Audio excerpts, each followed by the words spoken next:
Order, order. We start with questions. Secretary of State for Science, Innovation and Technology, Ian Sollom. One, please, Mr. Speaker. Secretary of State.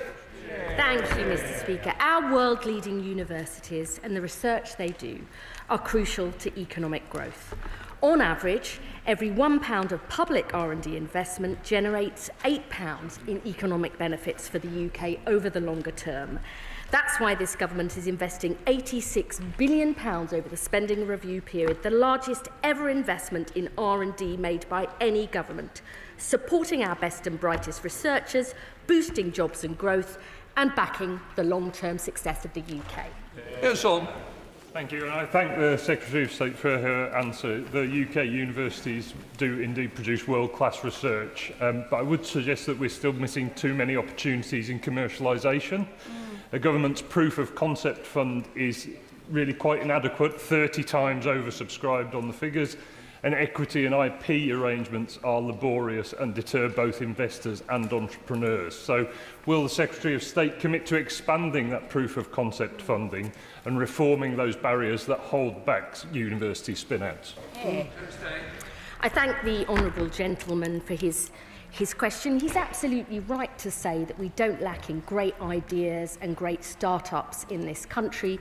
We need to support them to better scale up, and that is what the government is doing across a range of sectors. And I would say to him that if he looks at the action we are taking on UK pension schemes to get them to invest more in UK companies, the action that's being taken in the Treasury and across the board, I'm sure there's more we can do, but it's absolutely top of our agenda. Mr. Speaker, the Business and Trade Select Committee recently visited the remarkable new Cavendish laboratory in Cambridge, and the key issue that came up was the balance between research funding that goes to postdoctorates and PhD students. It's a complicated issue, it's a niche issue, but I wonder if the Minister could arrange for a meeting between myself, perhaps in the UKRI, and appropriate people to try and resolve this long-running issue. I absolutely will arrange for my honourable friend to meet with the relevant minister and UKRI to make sure we get this right, because we have to do more to back our world-leading researchers and then turn that research into innovation and future growth. That's the first part of the journey, and we want and we will get it right. Question number 2, Mr. Speaker, please. Minister. Thank you, Mr. Speaker. According to independent analysis, over 89% of the UK premises can access a gigabit-capable connection. We've recently reconfirmed our commitment to achieving nationwide gigabit coverage and expect 99% of premises to have access to a gigabit-capable connection by 2032. And up to the 31st of March of this year, over 1.2 million premises in hard-to-reach communities across the UK have been upgraded to gigabit-capable broadband through the government-funded programmes. Thank you, Mr. Speaker. Can I thank the Minister for that answer? But it was the Conservative government that brought forward the project Gigabit, and it was in order to ensure that everyone had access to a decent level of internet access. Yet some of my constituents still continue to write to me saying they have issues with, do not have access in their areas. I think the Minister referred to a date of 2032, but I think the previous commitment was 2030. Can he confirm that there is plans to ensure that, whether it's 99% or higher, what date it is? Well, the date is 2032. The government is committed to ensuring 99% of coverage for gigabit is by 2032. We've just rolled out 30 new Project Gigabit contracts across England. That will give us 850,000 connected homes. So the government are fully committed to delivering this, and 2032 is the target. Catherine Fuchs. Mr. Speaker, my constituents in Monmouthshire regularly tell me how frustrating it is to be able to take work video calls from home. They get the circle of doom, and I know they're not exaggerating because it happens to me too, especially when my kids are at home. So can the Minister update my constituents and I on Project Gigabit's progress and plans for better broadband in rural areas? Minister. Mr. Speaker, we all fear that circle of doom when we're on the internet in terms of we're watching videos or doing anything else, and indeed that's why the government is committed to making sure that everyone has that connectivity by 2032. Project Gigabit has just signed 30 new contracts for the hardest to reach rural areas in order to make sure that everyone is able to enjoy gigabit connectivity across the country, and the reliability of the system and the robustness of the system is a key part of that. Ben Spence. Thank you, Mr. Speaker. Increased gigabit coverage means more people accessing essential services online, an increasing need for cybersecurity measures and a strong open UK market for cloud services. Following recent outages, what assessment has he made of the risk to government digital services due to its refusal to diversify supply away from US big tech and instead support UK SMEs? Well, Mr. Speaker, this government is fully committed to digitising the whole of government, and I believe the honourable gentleman should share in that particular project. Project Gigabit, of course, is about getting citizens connected right across the country, and we're fully committed to meeting that 99% by 2032. But it's not just about connectivity in terms of broadband, it's also about mobile network coverage, and we're committed to making sure that happens as well. And the resilience of the system, including government systems, is a key part of that project. Gregson. Number 3, sir. Minister. Thank you, Mr. Speaker. I shall, with permission, Mr. Speaker, answer question 3 and question 12 together. This government believes that all communities must have the reliable mobile coverage that they need, whether it's for staying in touch with loved ones or accessing healthcare online. We continue to work closely with the mobile network operators to remove barriers and support to investment. And this will ensure that people benefit from high-quality, resilient mobile connectivity right across the United Kingdom. Greg Smith. Thank you, Mr. Speaker. I'm grateful to the Minister for that answer, but villages in my constituency, less than 50 miles from where we all are now, like Cuddington and Bryant's Bottom, still have zero mobile coverage. I've raised it with his predecessor, I've raised it with all the networks. When are we actually going to get to a point where warm words about rural connectivity turns into actual rural connectivity? Mr. Speaker, the shared rural network has already delivered 95% of UK landmass a year earlier, and we're fully committed to making sure that 4G is available to all of our populations. Can I say to the honourable gentleman, if he wishes to write to me, I'm very happy to meet him with those specific not spots in his constituency. Jenny Riddle-Carpenter. In Suffolk Coastal, about 3/4 of households have indoor service for voice calls, which compares to a national average of over 90%. Now, across Suffolk Coastal, across Woolbridge, across Bawdsey, the Peninsula, so many households are relying on this network coverage, but they have zero service. Will the Minister meet with me to discuss this important issue that affects not just my constituency, but rural constituencies as a whole? Mr. Speaker, many members raise with me these particular issues in their own constituency of not spots, but also of where connectivity is not as good as we would like it to be. So I'm very happy to offer that meeting to my right honourable friend. Oh, Mr. Speaker. Minister. Thank you, Mr. Speaker. This government is committed to keeping people safe online. For the first time, platforms now have a legal duty to ensure they're protecting users from illegal content and, in particular, safeguarding children from harmful content. We have gone further still. Within weeks, this team has introduced self-harm, cyber flashing, and now strangulation and extreme violence and pornography as priority offences. We will go further still in backing Ofcom to make sure the enforcement is robust too. Bob Blackman. Minister, for allowing me to catch my breath. I thank the Minister for the answer, but the reality is now that chatbots in particular are prompting young people to commit suicide and also to self-harm. What action can the Minister take to actually make sure that these chatbots are taken down and do not give this sort of advice? Well, can I thank the honourable member for the cases he raises, which are very much on our mind, and each of those is a deep tragedy as well. We have looked very carefully at this issue. Some chatbots, including live search and including user-to-user engagement, are in the scope of the Online Safety Act. We want to ensure the enforcement against those where relevant is robust. Of course, the Secretary of State has looked in particular at this and commissioned work to make sure that if there are any gaps in the legislation, we are looking at it fully and taking robust action too. Chair of the Select Committee, Dame Chia Moore. Thank you. The Minister says that the government is looking deeply into this, but the evidence that my committee heard with regard, and it's part of its inquiry into misinformation and algorithms, heard conflicting evidence from ministers and Ofcom as to whether or not generative AI was covered by the Online Safety Act. Now, the government has refused to implement our call for legislation to bring generative AI under the same categorisation as other high-risk services. So will the Minister say specifically, under what circumstances chatbot advice is covered by the Online Safety Act and whether there will be enforcement? Well, can I firstly thank my honourable friend both for the point she's making today and for her ongoing insight and expertise on these questions. Let me be very clear about the current scope. Chatbots which involve live search and which involve user-to-user engagement are in the scope of the Online Safety Act. As I mentioned, we are continuing to review the scope of it, and as the Secretary of State's commissioned work, we will come back and report on the House on those findings. Victoria College, Liberal Democrat spokesperson. Thank you. I'd like to join honourable members in really pushing on questions of those AI chatbots. The human-like, assertive nature is filling a gap where many, including children, are turning to and trusting chatbots for medical opinions, legal advice and emotional support with fatal consequences without clear accountability. I know it's been touched on, but it's really important.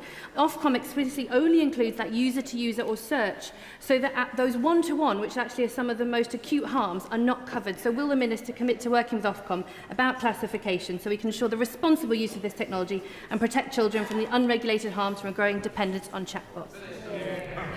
Well, let me be very clear. Of course we will, and we've already engaged both with Ofcom and commissioned further work on this question. We will come back and report on that at the earliest opportunity.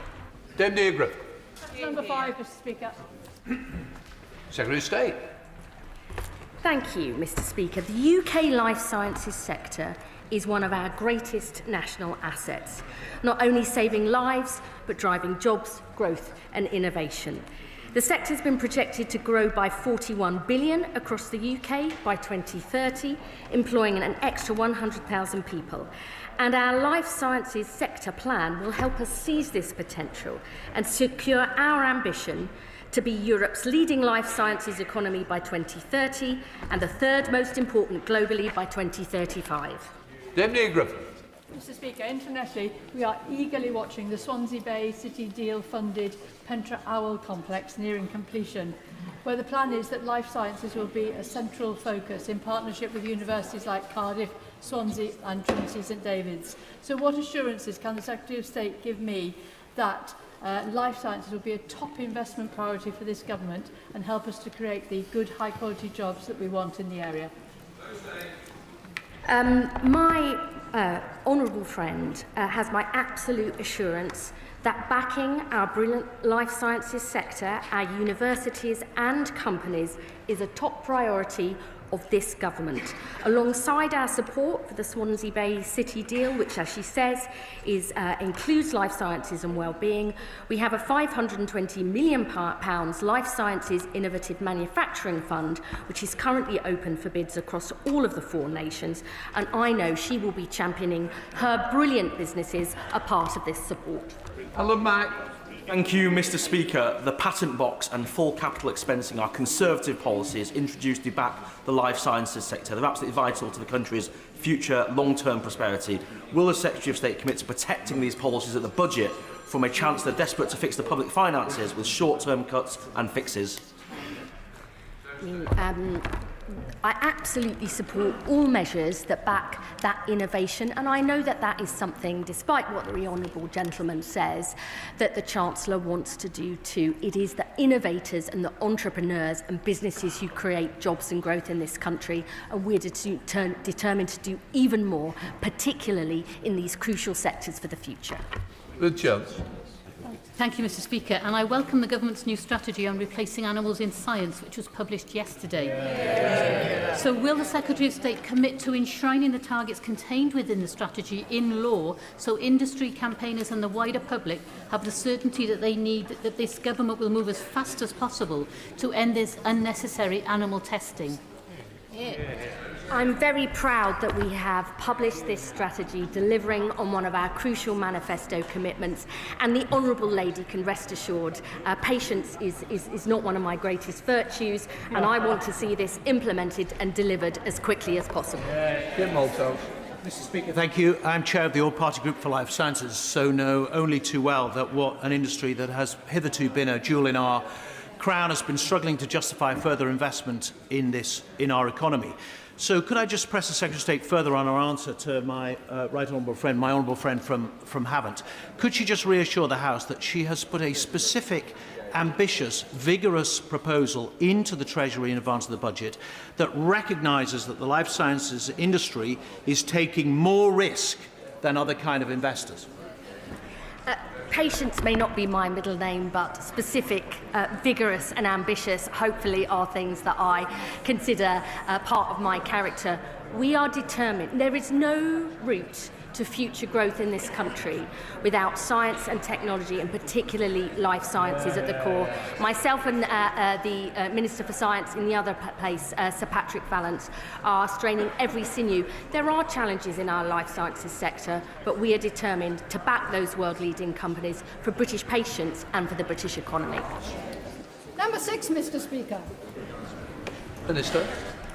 Thank you, Mr. Speaker. Let me assure the honourable member that we are taking tough action against drug dealing both offline and online. There is now a strong new duty under the Online Safety Act to prevent illegal activity, including drug dealing as well. Ofcom has a duty to enforce that. We will continue to make sure that it has the full backing to do so.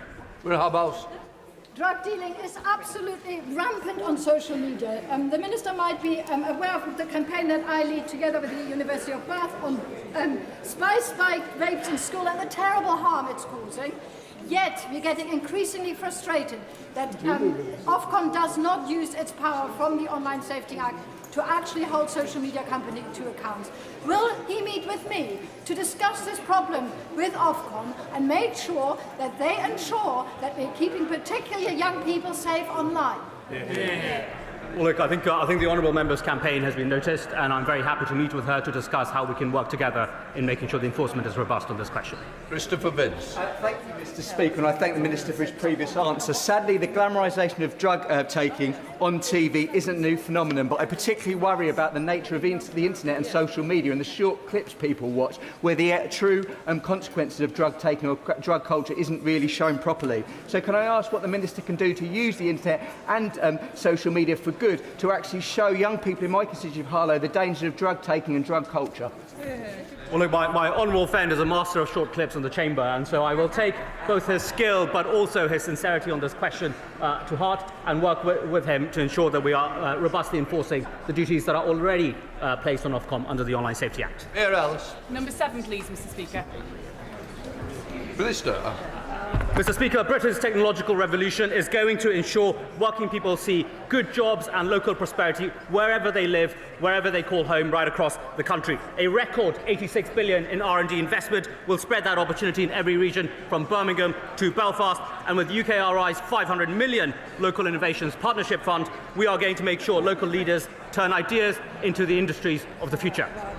Mayor Ellis.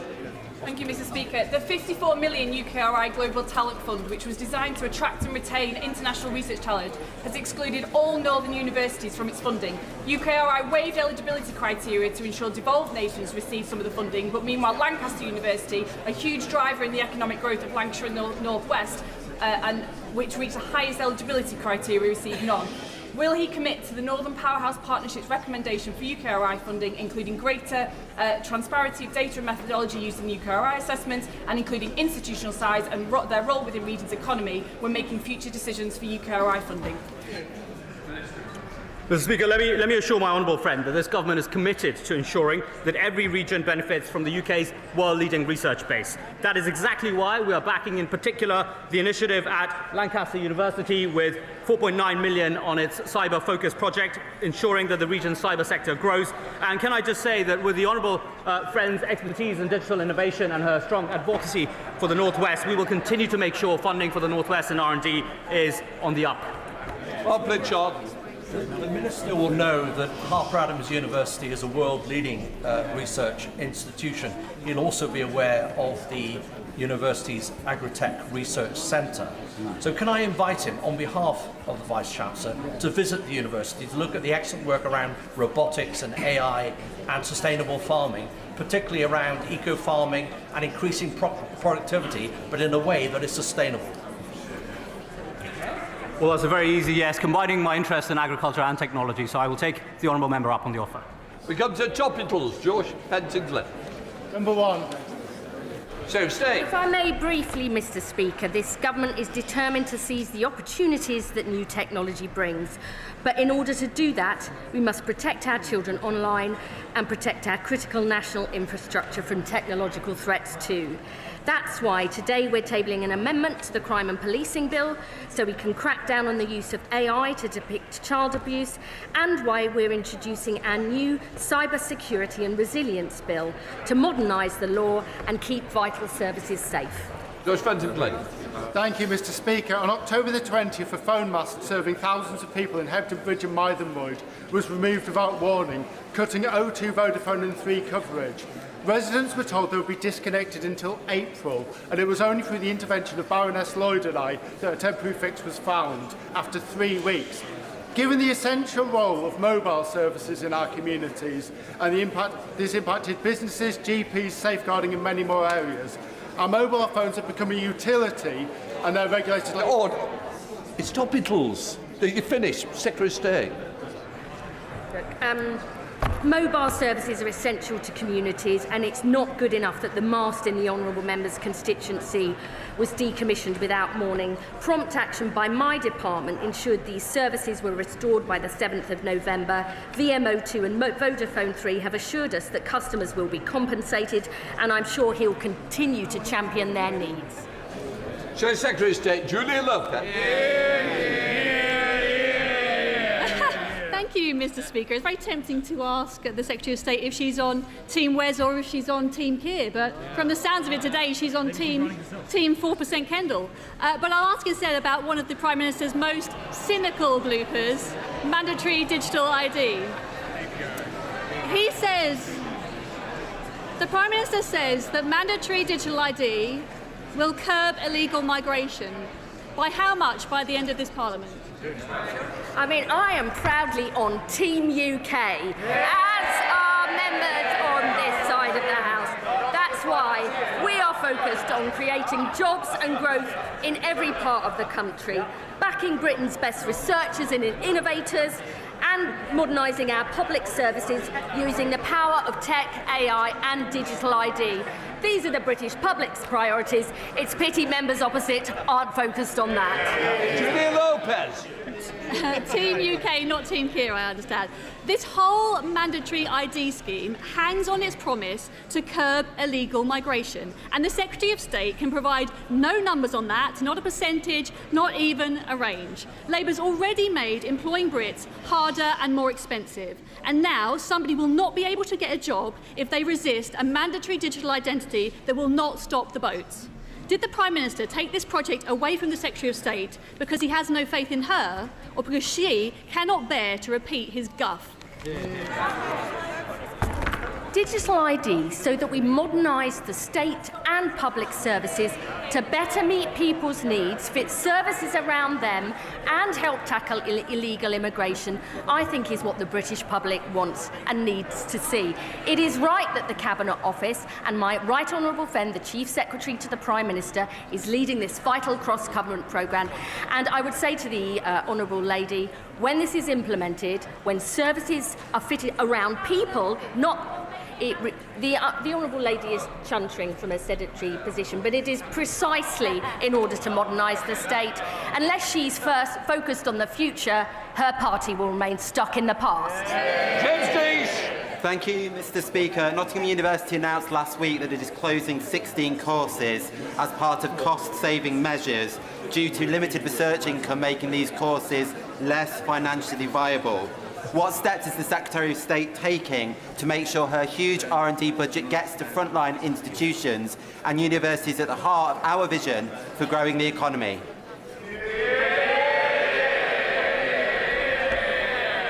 I'm very happy to look in more detail into what the Honourable Gentleman says. He knows our post-16 skills and education white paper sets out our vision and plan for universities, including record investment from my department into research and development and protecting the strategic priorities grant for STEM subjects. There's more we can do, and I'm happy to discuss it with him further. Lisa Smart. Speaker, Starting Point in Woodley is a social enterprise that works to tackle digital exclusion. They tell me that the lack of access to a device is a barrier for too many of my constituents. What plans does the government have to enable the refurbishment of government and civil service devices to make it easier for my constituents to get online? Mr. Speaker, the honourable lady raised a very important question about digital inclusion, which is right at the heart of the government's strategy. We just heard from the opposition that they're against digital ID and digitalising this country. I knew my answer would be popular, but I'm very happy to meet with the honourable lady to talk about that specific project in her constituency. Marcus Campbell-Sabers. Thank you, Mr. Speaker. Given the constant criticism of the Information and Commissioner's Office for weak FOI enforcement and sluggish decisions, why must Britain lag behind countries like Sweden and Norway, where citizens routinely access information in under a week? And how can MPs meaningfully hold the Commissioner to account? Mr. Speaker, the ICO is operationally independent of government. It is accountable to this Parliament. The Information Commissioner can appear in front of the select committees to discuss the ICO's performance, and I would encourage the select committee to perhaps do that. Right, that completes questions. I'd like to welcome the Canadian Speaker and the ministers with him today. Right, we now come to Brown's question. Lincoln Job. Number one, Mr. Speaker. Prime Minister. Can I also welcome the Canadian Speaker? And can I also welcome Mervyn Kirsch to the gallery today? He's a member of our greatest generation, a D-Day veteran who entered Bergen-Belsen days after it was liberated. Mervyn is 100 years old. I'm lucky to have met him twice, and I know that it took him many, many years before he felt he could even begin to tell his story. And we thank him for his service and the story that he has told us in respect of it. As we mark Armistice Day, we give our eternal thanks to Mervyn and all those who served, and remember the extraordinary sacrifice of ordinary people who fought to defend our freedom. Mr. Speaker, the House will also want to join me in remembering Holocaust survivor Manfred Goldberg. He showed the most extraordinary courage to share his testimony, and in his memory, we must ensure that never again means never again.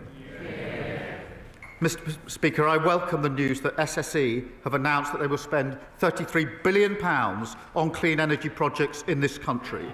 That's a major vote of confidence in the UK economy, happening because of our decisions to embrace the opportunities of clean power. Mr. Speaker, this morning I had meetings with ministerial colleagues and others. In addition to my duties in this House, I shall have further such meetings later today.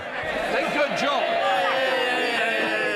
Thank you, Mr. Speaker. And can I associate myself with the Prime Minister's remarks about remembrance? I particularly remember in 1997 in West Africa, where I somehow managed to survive a bloody and violent attempted coup. So if the Prime Minister wants any ideas about how to do that, he only has to ask. The Prime Minister's questions last week was, Mr. Speaker, an absolute bin fire. So if the Prime Minister is indeed intent on promoting the United Kingdom on the world stage, please can he promise the House that he will never, ever, ever be away on a Wednesday ever again?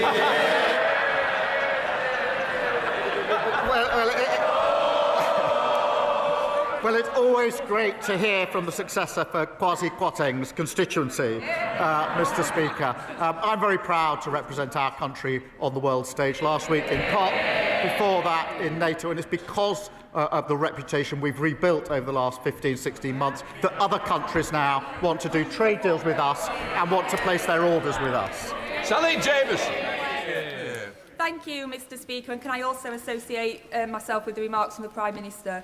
The Prime Minister will be aware of the campaign run by the trustees of the British Coal Staff Superannuation Scheme, which is campaigning to return the £2.3 billion investment reserve back to its members, 700 of which are in Doncaster Central. The Labour government delivered on its manifesto pledge for the MPS scheme last year, so will the Prime Minister also ensure that fairness and justice is delivered to the BCSS members at the upcoming budget, and will he meet with me and other Coalfield MPs to discuss further?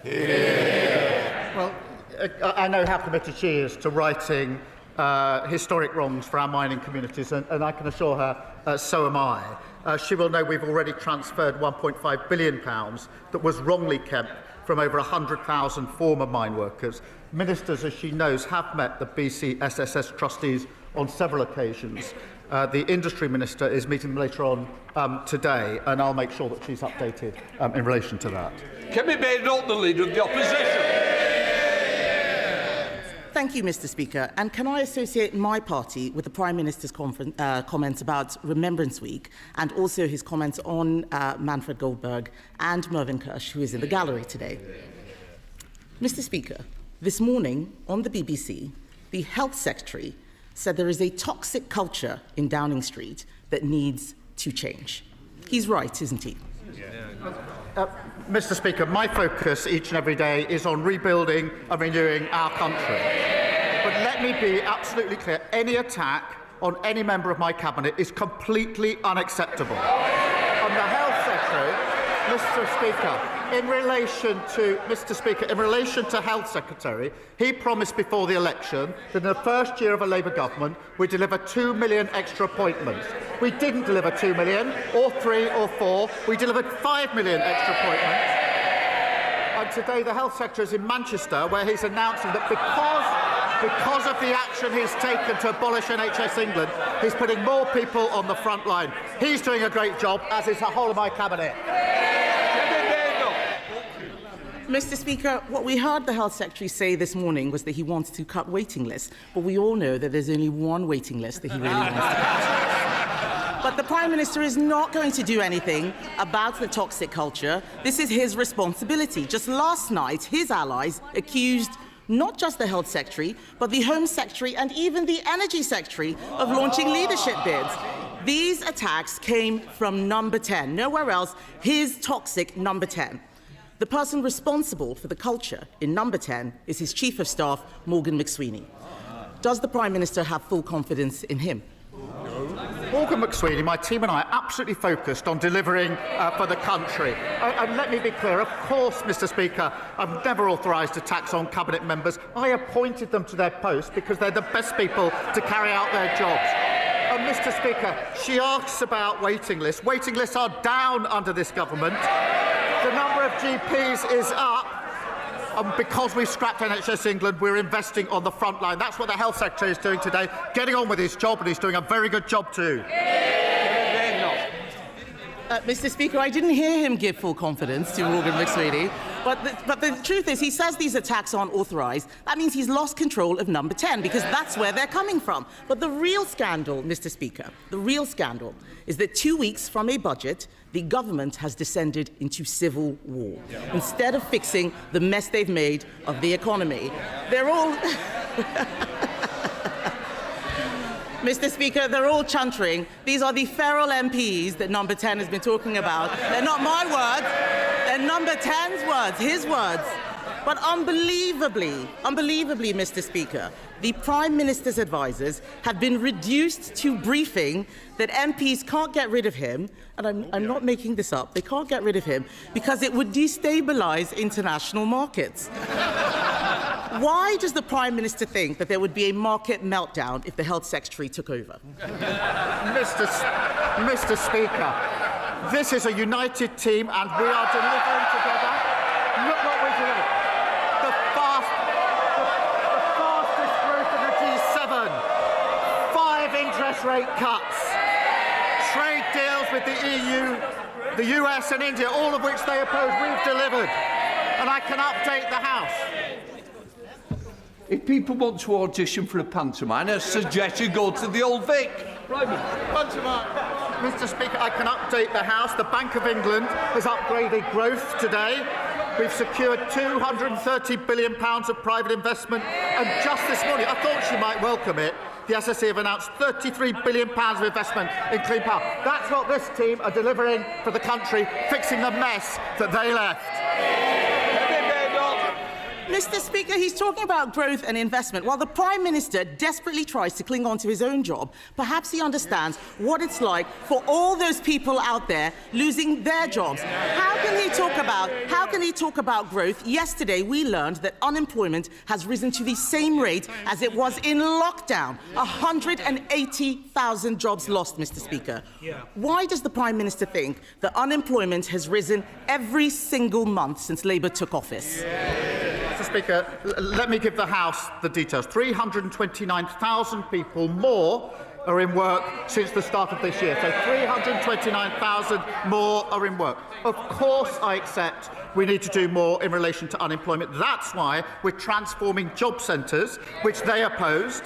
That's why we're working with 60 major businesses to tackle ill health in the workplace and invested £3.8 billion in tailored back-to-work support, which they opposed. I would also remind the Leader of the Opposition, Mr. Speaker, that the average unemployment in the 14 years of her government was 5.4%, higher than the rate today.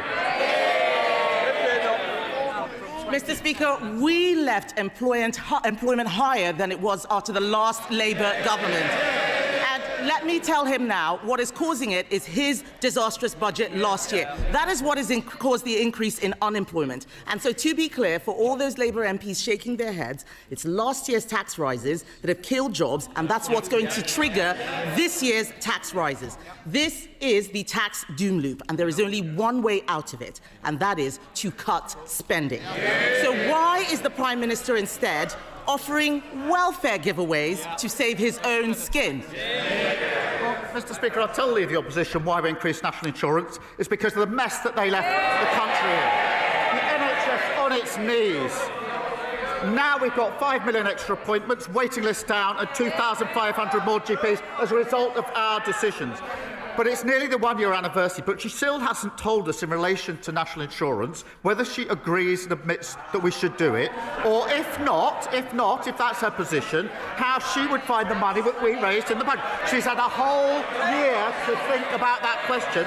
Perhaps now she can give us an answer. Mr. Speaker, I wouldn't have made the stupid mistake in the first place of putting up the jobs tax and killing jobs. Since they came in, it's been disaster after disaster. The Deputy Prime Minister, the new Deputy Prime Minister, is clueless about how many illegal migrant sex offenders he's let loose. The Culture Secretary breaking the rules to give her donor a top job. Taxes set to rise even further. Unemployment at levels not seen since lockdown. And in the middle of it, a weak Prime Minister at war with his own cabinet. Mr. Speaker, it's not just him, it is all of them. There is no replacement, it is all of them. 2 weeks before the budget, isn't it the case that this Prime Minister has lost control of his government, he's lost the confidence of his party, and lost the trust of the British people? Mr. Speaker, the stupid mistakes were made over 14 long years. They broke the economy, and now they think that they can lecture us. And now they've got this unserious idea that they can find £47 billion of cuts without saying where they're going to come from. No wonder that's called flimsy. Meanwhile, we're rebuilding the country. Wages up, investment up, mortgages down. Order. Mr. Phil. You were meant to be a senior person on this front bench. You're meant to set an example. It's certainly a bad one today. Sir Joseph. Mr. Speaker, despite extra government funding, adult social care services in my community are in disarray. My constituents are also facing a new fire risk because we don't have a fully functioning fire authority. This has all been caused by the dysfunction at Kent County Council because so many reform councillors have been suspended for bad behaviour. So does the Prime Minister share my concern that reform chaos is a risk to public safety? My sympathy is with the people of Kent whose lives are being disrupted by the staggering incompetence of reform. Mr. Speaker, Kent County Council was supposed to be the blueprint for what reform would deliver across the country. Now we can see what that means. Cutting local services, raising council tax, failing to protect the public. That's all reform have to offer. Grievance, division and total incompetence. Sir David, Leader of the Liberal Democrats. Thank you, Mr. Speaker. Can I associate myself with the earlier remarks of the Prime Minister and say what a great honour it was to join the royal family at the Cenotaph on Remembrance Sunday to pay our respects to all those heroes who gave their lives for our country. We must never forget the sacrifice they made for our freedoms. Mr. Speaker, a great British institution is under attack from a foreign government. President Trump is trying to destroy our BBC, not because he cares about the truth, but because he doesn't want to get away with his lies. Trump has undermined press freedom in America. Now he's trying to do the same here, disgracefully egged on by the leader of Reform. So will the Prime Minister tell President Trump to drop his demand for a $1 billion settlement from the BBC? And will he guarantee that President Trump will not get a single penny from British licence fee payers? Yeah. Let me be clear. I believe in a strong and independent BBC. Some would rather the BBC didn't exist. Some of them are sitting up there. I'm not one of them. In an age of disinformation, the argument for impartial British news service is stronger than ever. And where mistakes are made, they do need to get their house in order, and the BBC must uphold the highest standards, be accountable and correct errors quickly. But I will always stand up for a strong, independent BBC. Davey. Mr. Speaker, the Prime Minister is right that the BBC's independence and impartiality are absolutely crucial. That's why we must stop President Trump from undermining them. But President Trump's not the only one, Mr. Speaker. The last government spent years undermining the BBC's independence and impartiality. They put two Conservative cronies on the BBC board. One has had to resign, the other's still there, but he's been repeatedly accused of interfering in editorial decisions and staff appointments. Robbie Gibbs should have no role in appointing the next Director General. And given the Royal Charter gives the government the power to remove him, will the Prime Minister sack him now? Well, Mr. Speaker, I certainly agree with the comment that the last government undermined the work of the BBC. They undermined pretty well everything they did in 14 years. Mr. Speaker, I'm not going to go into the individual runnings of the BBC. I am a strong supporter of the BBC in the terms I've already set out. Don't puffy.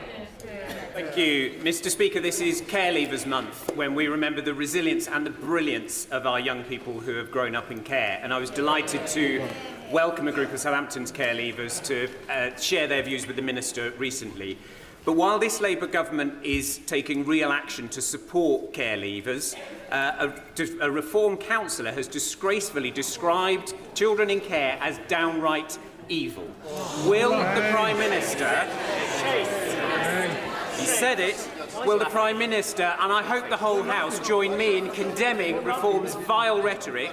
And will he reassure us that this Labour government will continue to support the protections and opportunities for all our care leavers? Well, Mr. Speaker, November marks the first ever Care Leavers Month, and that is a time to recognise that every child deserves support to achieve their potential. And through our landmark Children's Wellbeing Bill, we're requiring every local authority to help care leavers find secure accommodation. It saddens me that the parties opposite voted against it. The comments about children in care being evil are utterly appalling. And now the member for Clacton has heard them. I'm sure he'll want to condemn them right now. Nigel Farage. Thank you, Mr. Speaker. No, I've only got 30 seconds. The Prime Minister has stated very clearly that he wants to close the migrant hotels by the end of this Parliament. Well, the Reform-led West Northamptonshire Council, brilliantly led council, will be issuing foreclosure notices on 3 migrant hotels within the next few days in response to grave public concern about the safety of women and girls on the streets of West Northamptonshire. Would the Prime Minister approve of us speeding up the closure of the migrant hotels? Mr. Speaker, we will grit the mess we inherited and close every hotel. At their peak, Under the previous government, there were 400 hotels. Now there are only 200 remaining. But he says he doesn't have time to condemn the comments calling children in care evil. He's also not had the time, it appears, to condemn the racist comments of his own MP. Utterly spineless. Jeff Smith. Thank you, Mr. Speaker. Last week I visited the new diagnostic centre at Withington Community Hospital, and as well as the 85,000 new appointments it's going to create, I was really pleased to see the new solar panels and heat pumps being designed into the building. So in the week of COP, and can I thank the Prime Minister for his climate leadership and attending COP, in the week of COP, what more can we do to ensure that new public buildings have green energy designed into them? Well, Mr. Speaker, I was very proud to attend COP last week, and the UK is leading on tackling climate change, delivering energy security and getting bills down and generating hundreds of jobs across the country. We're investing over £250 million to put rooftop solar on schools, hospital and military sites across the country, and that will deliver £400 million of savings to renew our public services. Angus MacDonald.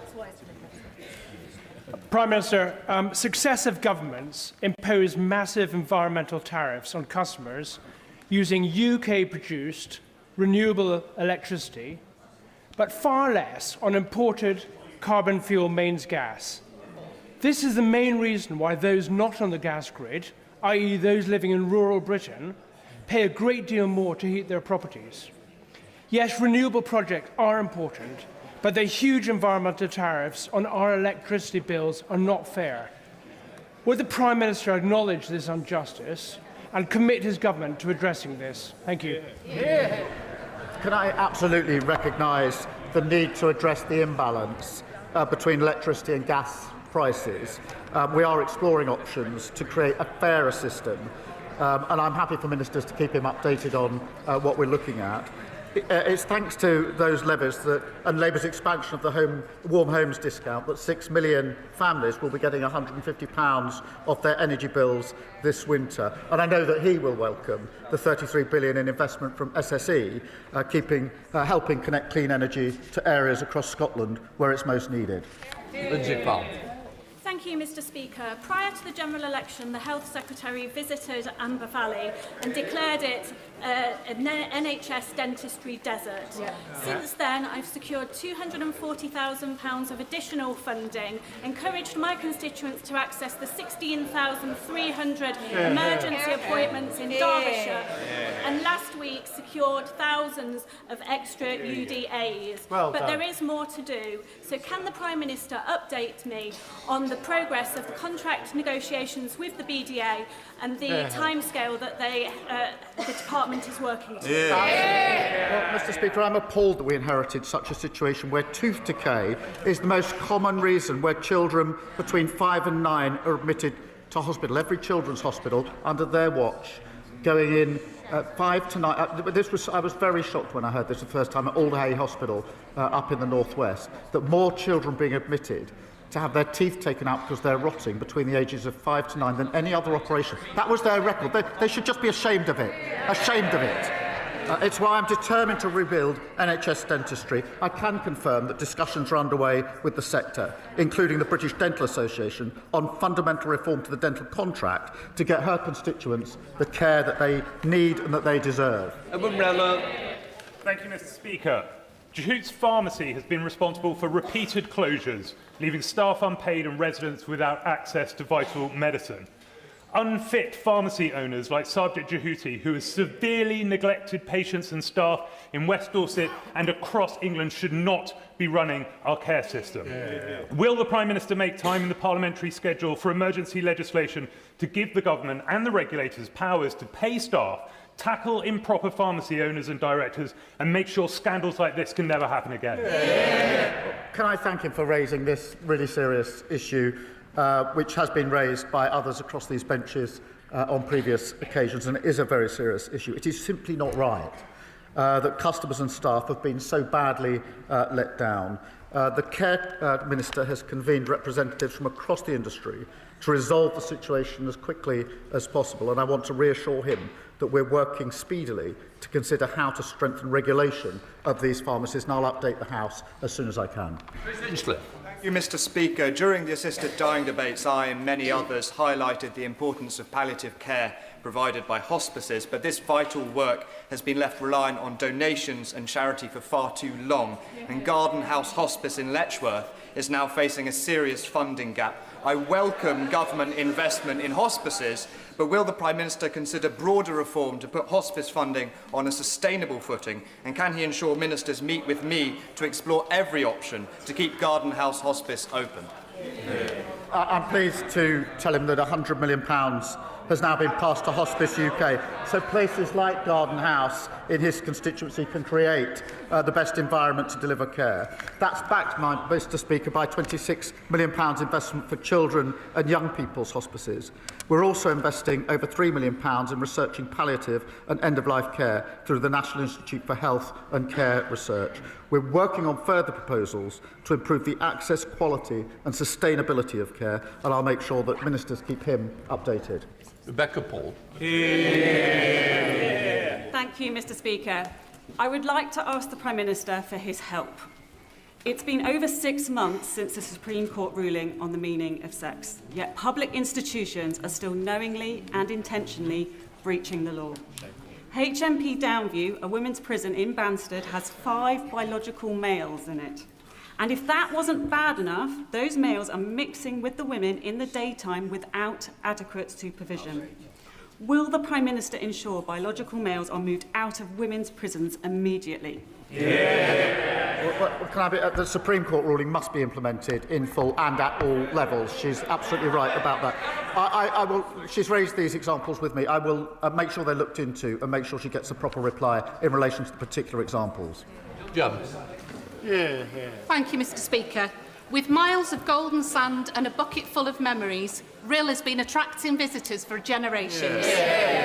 After millions of pounds of Welsh Government investment and a £20 million UK Government Neighbourhood Fund, Rhyl is on the up.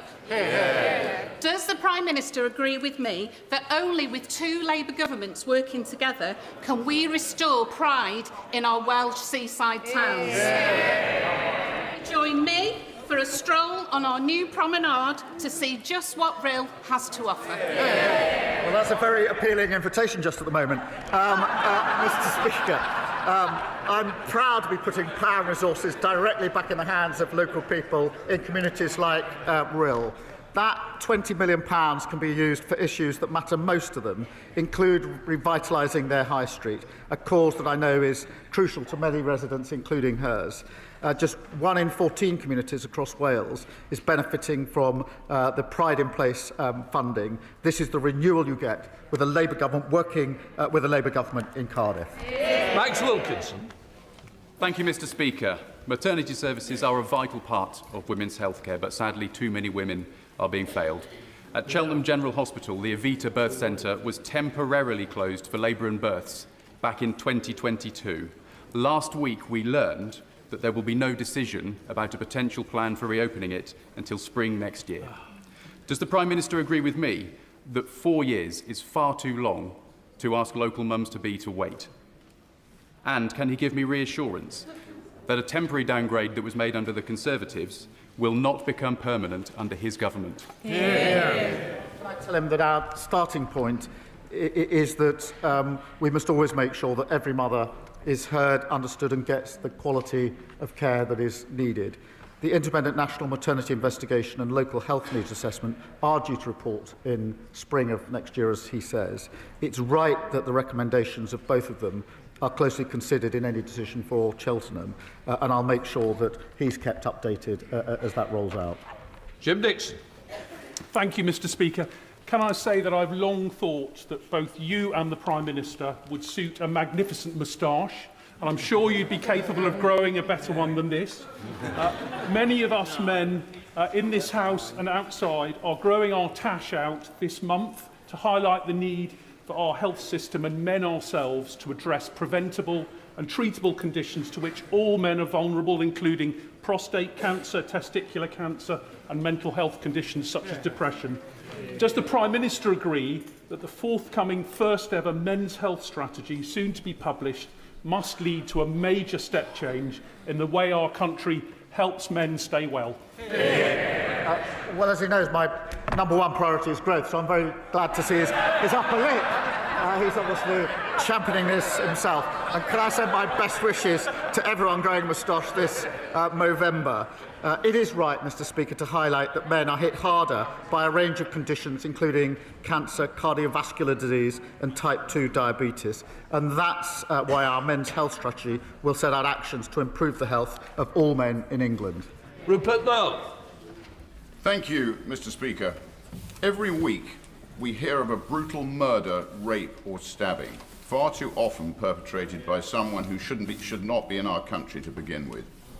Does the Prime Minister agree that for cases where the guilt is so undeniable, the crime so monstrous, the evil so irredeemable, the reintroduction of the death penalty for both foreign and domestic criminals should be put to the British people in a legally binding referendum? Can I first say that any attack is to be condemned, and it is absolutely right, and we're determined that there is a criminal justice response in relation to attack, however it's carried out and whoever it's carried out by. But reintroducing the death penalty is not the answer to this. It didn't work when it was in place. It led to the death of those that, in fact, turned out were innocent. But what we must do is improve, as we are, the criminal justice response in this country. Kevin Bonavia. Thank you, Mr. Speaker. I want to pay tribute to a new veterans group in Stevenage called the Muster Point, founded by Stuart Mendelsohn and Steve Black. Last week, I joined them at a continuous 72-hour vigil at Stevenage War Memorial, where veterans shared stories of family and friends lost in war. But veterans deserve more than just our tributes. So will the Prime Minister commit to working with veterans in Stevenage and across the UK in delivering this government's new veteran strategy in full? One of the greatest honours in this role is meeting and thanking our armed forces for their service, which obviously we've been able to do during the course of this weekend and this week. Our ambition is to bring the Armed Forces Covenant fully into law in the next Armed Forces Bill, and we will do so. We're also renewing the contract with those who serve through our veterans strategy, including Homes for Heroes, a new network of support centres connecting charities and services with veterans. And Labour Patriots stand with all those who serve and have served our country. Stuart Anderson. Thank you, Mr. Speaker. And on that point, with the upcoming vote on the Northern Ireland Troubles Bill, 9 of the most respected and experienced generals of a generation have publicly attacked the government's approach on lawfare against our armed forces. They have said it will erode trust in the justice system and it is a threat to national security. As a veteran who served in Northern Ireland during the Troubles, does the Prime Minister think they're all wrong? And when is he actually going to start standing up for our veterans? Can I begin by thanking him for his service to our country? And when former service chiefs raise an issue, we will, of course, engage with them. Of course, I respect their service and their views, and will do so. We are having to get rid of unlawful legislation and putting in place a system with clear rights and protections for veterans, and we'll continue to try to get that balance right. Anderson. Thank you very much, Mr. Speaker. 4 years ago, I brought in a private member's bill to ban the sale of wet wipes with plastic in. The last government dragged its feet. These wet wipes cause fatbergs in our sewers and millions of pounds on our water bills for all of our constituents and pollute rivers and seas. This government promised to bring in this ban and is doing so now. Will the Prime Minister join with me on celebrating a Labour promise delivered and share the message that we should always bin wet wipes and other wipes, not flush them? Well, can I commend her? She's been a long-standing campaigner on this important issue, and the public is right to be furious about how the last government allowed sewage to pour into our lakes, rivers and seas. Alongside tough new powers to combat pollution, this ban will put an end to plastic wet wipes that litter our beaches, clog up our sewers and harm wildlife. David Chadwick. Thank you, Mr. Speaker. Lloyds Bank have over 31,000 customers in my constituency. And yet many of those customers, particularly the elderly and the vulnerable, are struggling to get out their own cash. That's because Lloyds have closed their branches in Brecon, in Prestine, in Ustragunlais, and before the end of this month in Pontedower. That's despite making billions in profits and paying their CEO £5 million. Will the Prime Minister write to Lloyds Bank and ask them to keep that last branch in Pontedower open? Well, I'm grateful to him for raising that, and I'll look at the particular example that he's raised. As he will know, we're rolling out hubs, some of them already in place and more to come, and I'll happily update him on where they're likely to be. Final question, Richard Quigley. Thank you, Mr. Speaker. Following the work of our APPG for eating disorders, I was horrified to hear that 19-year-old Lily Cliff, who suffers from anorexia, has been placed on an end-of-life care pathway after Rotherham, Doncaster and South Humber NHS Foundation Trust obtained a Court of Protection ruling to withdraw her treatment. This decision directly contradicts NICE guidelines and the Minister for Care's own statement in September that eating disorders are not a terminal illness. Will the Prime Minister urgently review this case to ensure that Lily and her family receive the support they need and that Lily is given every possible chance to recover and live, and remind all ICBs, NHS and hospitals that suffering from an eating disorder is not a terminal illness? Well, first, my thoughts are with Lily and her family, and the details he raises are really deeply concerning. I know he's raised this with health ministers, and I'll make sure he gets a swift response. He is a powerful advocate for change, and I share his determination that everyone with an eating disorder gets the care and the support that they need. Let the front benches change over.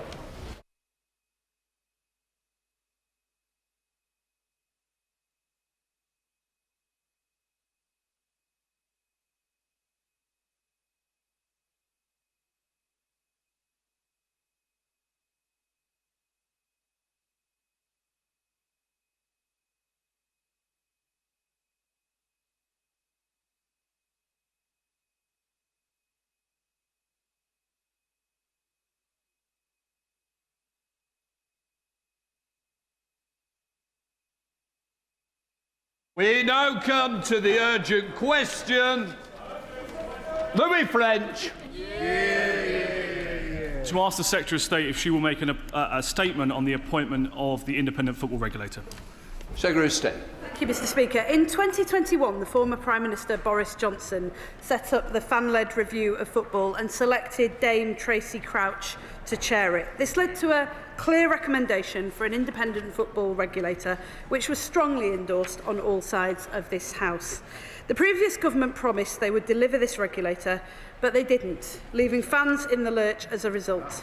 This government made it a priority and passed that legislation within our first year because we are fully committed to protecting football clubs across the country. To make that a reality, the Minister for Sport confirmed David Cogan as the independent chair of the football regulator on the 6th of October. David Cogan was the exceptional candidate, warmly endorsed across the world of football and by the cross-party select committee. As the House will be aware, the Commissioner for Public Appointments conducted an investigation into the appointment itself, which was released last week. I am pleased that the report does not question the suitability of Mr Cogan as chair of the IFR. The report also makes clear that I did not personally know about the donations to my leadership campaign at the time that I selected him as the preferred candidate. It also recognises that as soon as I became aware of these donations, I chose to declare them and chose to recuse myself from the remainder of the process. However, as I have made clear, I acknowledge the findings of the report. The Commissioner was clear that the breach around donations to my campaign was unknowing, but I recognise that the highest standards were not met. And as the Secretary of State for the department that ran this appointment, I take full responsibility for that. And it is for that reason that I wrote to the Prime Minister and apologised for this error. I will, of course, ensure that lessons are learned from this process with my department. Our focus now is to make sure that no fan ever has to go through what I and my constituents lived through in Wigan. Implementing this regime to help protect clubs in financial peril and putting the interests of fans up and down the country first is a priority for this government, and led by David Cogan, the independent football regulator, will get on with the job. We're here today debating process, but this is also about real-world impact. Fans up and down the country need us to get on with delivering on our promise and making a difference. This is for Derby County, Scunthorpe United, for Morecambe, for Sheffield Wednesday, for Wigan, Reading, Macclesfield Town and Bury. We're putting fans back at the heart of the game, where they belong. Bench. Thank you, Mr. Speaker. Last Thursday, the Commissioner for Public Appointments published his report into the appointment of the Chair of the Independent Football Regulator. The report found that the Secretary of State breached the Governance Code for Public Appointments updated by her government not once, not twice, 3 times. The Secretary of State has claimed that she did not know about Mr. Cogan's donations, but the Commissioner's report clearly shows that she was briefed twice by her department regarding his conflicts before she decided to appoint him to a role that must be independent. The report also makes clear that Mr. Cogan was not shortlisted by the previous government, and it was this government that put him in the running. It was not until the Secretary of State had already recommended his appointment and the night before Mr. Cogan's appearance before the Select Committee on the 7th of May did she conveniently consider checking if she had also taken thousands of pounds off of him. Madam Deputy Speaker, I find that highly unlikely, and the Commissioner makes it clear that she was in a position to readily ascertain the details of donations made by Mr. Cogan before she made her choice, but she failed to do so. It was then after the political fallout and 6 days later she finally recused herself from the end of the process. And to show how brazen this crony appointment was, her department confirmed it while the independent investigation was still taking place. Really shameful stuff, Madam Deputy Speaker. This was not a fair and open recruitment process. The report confirms that Mr. Cogan was her preferred candidate, subject to number 10 giving the green light, and asked for DCMS officials to make the necessary arrangements for an appointment without competition. Madam Deputy Speaker, the Prime Minister's fingerprints are also clear from the Commissioner's report. We understand that Mr. Cogan donated to the Prime Minister's constituency Labour Party as well as to his leadership campaign. I almost feel sorry for the Secretary of State. She has apologised to the Prime Minister for 3 breaches of the rules for choosing his candidate. So how is it proper for the Prime Minister to have personally given the green light to a donor? Surely, Madam Deputy Speaker, if the Secretary of State was meant to have been recused from this 2020 donation from Mr. Cogan, that must apply to the Prime Minister too. Or does the Prime Minister believe that the offside rules did not apply to him? So I ask the Secretary of State, who is to blame for this sorry mess? How much did Mr. Cogan give to the Prime Minister, and did he declare it? And does she agree that Mr. Cogan's deeply flawed appointment must be rescinded given the risks of football? And finally, will she stick by her words that rule breakers cannot be rule makers? Thank you, Madam Deputy Speaker. I'll try and answer his questions in turn. But firstly, can I just say that this was a report, a process that was subject to a thorough investigation by the Independent Commissioner for Public Appointments. And I think when he questions the findings of that report, he should reflect on whether that is a proper role of this House or not. The report was absolutely crystal clear on that point. It was also clear, in contrast to what he just asserted, that I personally fell short of what was expected. On one occasion, there were 2 other technical breaches from the department, but of course, as the Secretary of State for the Department for Culture, Media and Sport, I will take full responsibility for that. He also asked about the Prime Minister. As he will know, if he's read the report, I personally took the decision to ask Mr. Cogan to put that information in front of the Select Committee at his hearing in order to ensure that they had full information as soon as I had it, within hours of finding out about this donation. And he was open and transparent about the fact that he had donated to both my campaign and the Prime Minister's campaign. But I have to say to him, I am the Secretary of State for Culture, Media and Sport. It is my department that ran this process, and it is for me to take full responsibility for it. Secondly, he asserts that Mr. Cogan was not part of the process. I find that astonishing, and I presume at some point he'll come back to correct the record on that, because when he speaks to his colleagues, one of whom is sitting on the front bench and was overseeing that process before the general election at a time when this government was proudly extolling the virtues of having a football regulator and the Governance Act that they later opposed, he will know that Mr Cogan was approached for this job under the last Conservative government, and he was put onto the list, which I inherited from the last government. And I just want to be crystal clear on this point. He was not added to the list after the general election. He was on the list from the last Conservative government. And can I just ask him, he talks about cronies.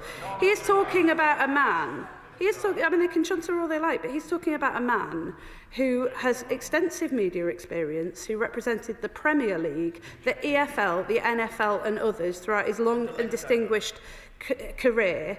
He was put on the list in the full knowledge that he was a Labour donor by the last government. And not only that, but if he's such a crony who's unfit to hold this sort of office, why on earth did the former Prime Minister, Rishi Sunak, appoint him to the board of Channel 4? I mean, it just doesn't stack up. So good, you approached him yourselves. And just finally, I would just say to the honourable gentleman that, of course, I'm happy to answer extensive questions about this, and that is the reason why I've chosen to come to the House and answer these questions, despite the fact that it was the Minister for Sport who made the final decision. But I'll just say to him, as a Charlton fan himself, I am a bit surprised that, given their experience of bad owners, that he is setting himself and his party against football fans in his constituency and the length and breadth of the country by trying to attack a man whose credentials are unquestioned. Thank you, Madam Deputy Speaker. Can I say to my right honourable friend, in the terrible time that Sheffield Wednesday fans have been through in the last few months, not one has ever asked me what's happening to this report and this review. What they've said to me is, how quickly can we get a regulator in place who will deal with owners like Chansiri who are ruining our club? And would she agree with me that what we have now in the appointment of David Cogan, who is knowledgeable, tough, determined and independent of bad football owners, and going to act on behalf of football fans? And isn't the fundamental difference here between those of us on this side who support regulation, independent regulation, and those on that side who've given up on it and are going to simply kowtow to bad owners in football clubs? Can I thank him for that? Because, as always, he has taken this debate back to the people who most matter, and they are the fans that have been through hell over recent years as the last government committed to act and then dragged their feet and then refused to fulfil the promise to their fans. It was shameful to see them go through the division lobbies to vote against their own bill, but I do want to put on record my thanks to Dame Tracy Crouch for all the work that she did and continues to do to uphold that promise. And can I also thank him sincerely? He and I have had numerous conversations over the course of the saga that's developed at Sheffield Wednesday. I know how active he's been, and that is the approach that this government will always take. We will not stand by and let football fans pay the price when bad owners take over their clubs. We're putting them back at the heart of the game where they belong. Liberal Democrat spokesperson Anna Sabine. Deputy Speaker, the Lib Dems have welcomed the introduction of the new independent football regulator. Our football clubs are huge historic institutions that unite generations, bring local economies to life and inspire millions both at home and abroad. And so the Secretary of State carries a significant responsibility to earn the confidence of our world-leading football clubs and to guide them through the introduction of these vital regulatory reforms. But the news that she broke the governance code by failing to declare donations received from the newly appointed head of the regulator, David Cogan, in a timely manner has undermined trust at a crucial moment. This regulator is about securing the future of our national game, ensuring that clubs remain sustainable, rooted in their communities and capable of thriving for generations to come. She cannot shy away from the potential conflict of interest and breaches of the code which have emerged in recent days. This oversight requires genuine accountability from the government in order to restore confidence in the new regulator. Will she therefore commit to order an independent investigation into the appointment of David Cogan and, if necessary, rerun the selection process for the IFR chair? Madam Deputy Speaker, all the way through this process I have complied fully with the Independent Commissioner because I believe that that is important. And in contrast to the last government, who broke not just the Public Appointments Code but the Ministerial Code, had multiple members of their side who did so. They've still got a member of the front bench who broke the Ministerial Code and now sits on their front bench as the shadow Foreign Secretary. Unlike them, we comply with these processes and we accept the consequences. But can I just say to the Honourable Lady, there's been been an independent investigation. It's been going on for 6 months. I don't know how she's missed it. That's what we're discussing today. And can I say too that she just said to me that we need to earn the trust of the footballing world. Now, over the course of the Football Governance Act, as honourable members opposite will well know, when they were supporting this piece of legislation, there were numerous people who were concerned about the appointment of anybody to take on this role. One of them was Karen Brady, a very distinguished member of the House of Lords with extensive experience in football. Recently, she said David Cogan has dealt with the EFL for the women's game and international bodies. That matters, because football isn't just about the elite, it's a pyramid, and if the top crumbles, the base cracks with it. And more importantly, he's worked in governance roles that demand accountability. If you want any further evidence of the confidence that this appointment that David Cogan is commanding across the footballing world, it's that the staunchest critics of the government's approach to implementing a football regulator in the first place have come out strongly in support of the man who is already cracking on with putting football fans back at the heart of the game. Clive Efford. Speaker, my friend agreed with me that when Tracy Crouch was appointed to lead the review of football governance, there was no opposition from this side. There was no opposition from the fans that a Conservative was going to lead that review. There was cooperation right across this House. When it was expedient for them, the Conservatives supported the fan-led review. And now, when the bill has been put before Parliament, when things got to push to shove, they just opposed it. Yeah. They're using it as a political football. But the football fans, does she agree with me that the football fans don't give a damn about this Westminster bubble argument? What they want is a regulator that's going to be on their side. Yeah. Can I thank my honourable friend for the years of work that he's put into making sure that we got to this point. And particularly, can I personally thank him, because when my club, Wigan Athletic, was in trouble not once but twice, he and other members of the Select Committee couldn't have been more supportive to us in making sure that we got the right outcome and saved our club, and I do want to thank him. Can I say too that I would actually like to thank the honourable member opposite, because even though he has latterly decided that this is a terrible appointment and that this Football Governance Act is a terrible thing, a couple of years ago he said to the honourable member who was at the time the Sports Minister, following years of misery and uncertainty for fans at local clubs such as Charlton Athletic, I welcome the news of an independent football regulator. Will the Minister assure my constituents that the regulator will have sufficient powers to deal with regulatory breaches and strengthen those ownership tests? Well, I'm not sure if the Minister at the time could give an answer, but I'm happy to say that we certainly will. Chair of the Select Committee, Dame Caroline Diney. Thank you very much, Madam Deputy Speaker. Look, I want the independent regulator to succeed, not least because of clubs like mine, Portsmouth Football Club, whose fans had to step in and buy the club after 2 administrations. But we need transparency and trust in public appointments. Now, the Secretary of State has repeatedly said that the DCMS Select Committee found Mr Cogan appointable, and that is correct. We did so under the remit that we were asked to work with. However, we did so taking the unprecedented step of including a recommendation of the need for concrete steps to reassure the football community of his neutrality. Because it was Mr Cogan, not the department and not the Minister, who told the Select Committee at the very meeting to decide whether he was appointable or not about the donations. So can I just say, or can I just ask the Secretary of State, the Commissioner's report points to a wider issue with the department's public appointments process. And of the last 10 public appointments that involve parliamentary scrutiny, all but one of them has had problems with the candidate or the process at some point with DCMS. These are undermining the organisations and the people who are picked to lead them. So can I ask the Secretary of State, does she accept the department must do better at public appointments? And can I ask her what concrete steps they're taking to achieve this? Well, look, can I thank her for that? And I do very much agree with her that it's absolutely essential that the public can have confidence in the public appointments that we make, not least because of the very many debacles that we saw under the last government. And that was why I personally requested that Mr Cogan made that information available to the Select Committee within hours of being notified of it myself, so that the Select Committee had that information. She's also absolutely right to say that the committee made a recommendation to Mr Cogan that he must take steps to ensure that he was independent of government. I heard that, although that wasn't a recommendation aimed at me as the Secretary of State, I heard that loud and clear, and it was one of the reasons why I was very quick to recuse myself from that process and take no further decisions in it.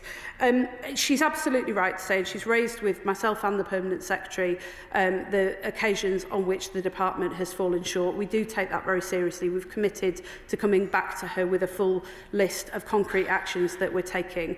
I would say, and this is not to make excuses because it is my responsibility to make sure that we get this right, but DCMS is responsible for the vast majority of public appointments. I think we make nearly 50% of all public appointments across government.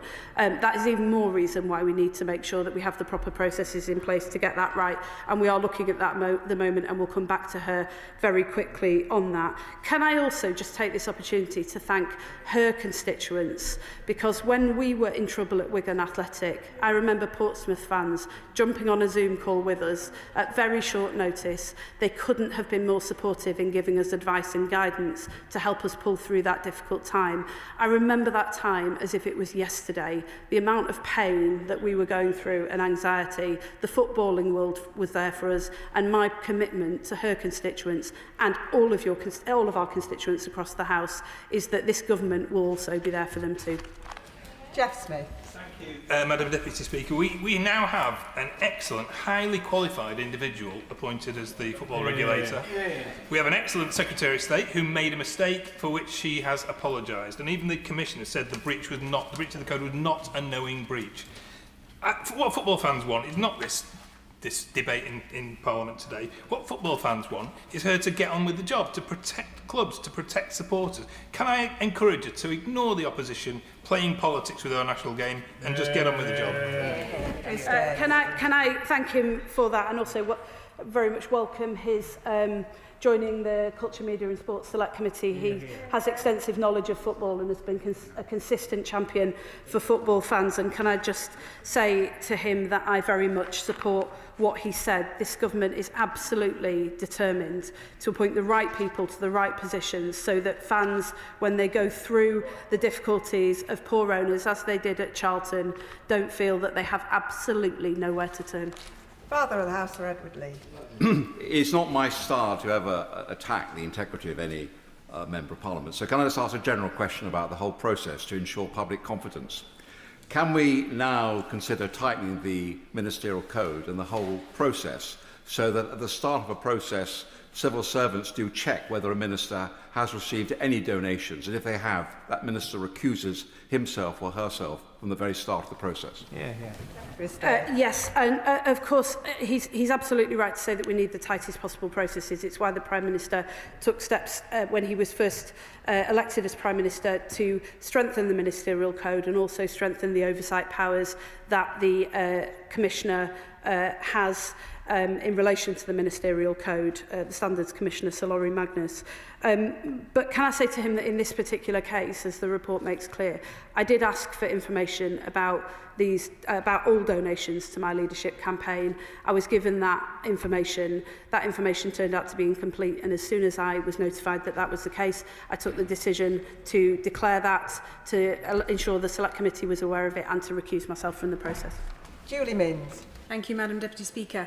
Does the Secretary of State agree with me that rather than obstructing and delaying the work of the independent football regulator, that the party opposite needs to do right by the fans and let David Cogan get on with the job? And can I ask, slightly selfishly, as a Carlisle United fan, that one of the first things he does is that he presses the EFL to lift the limit on the number of promotion places from the National League.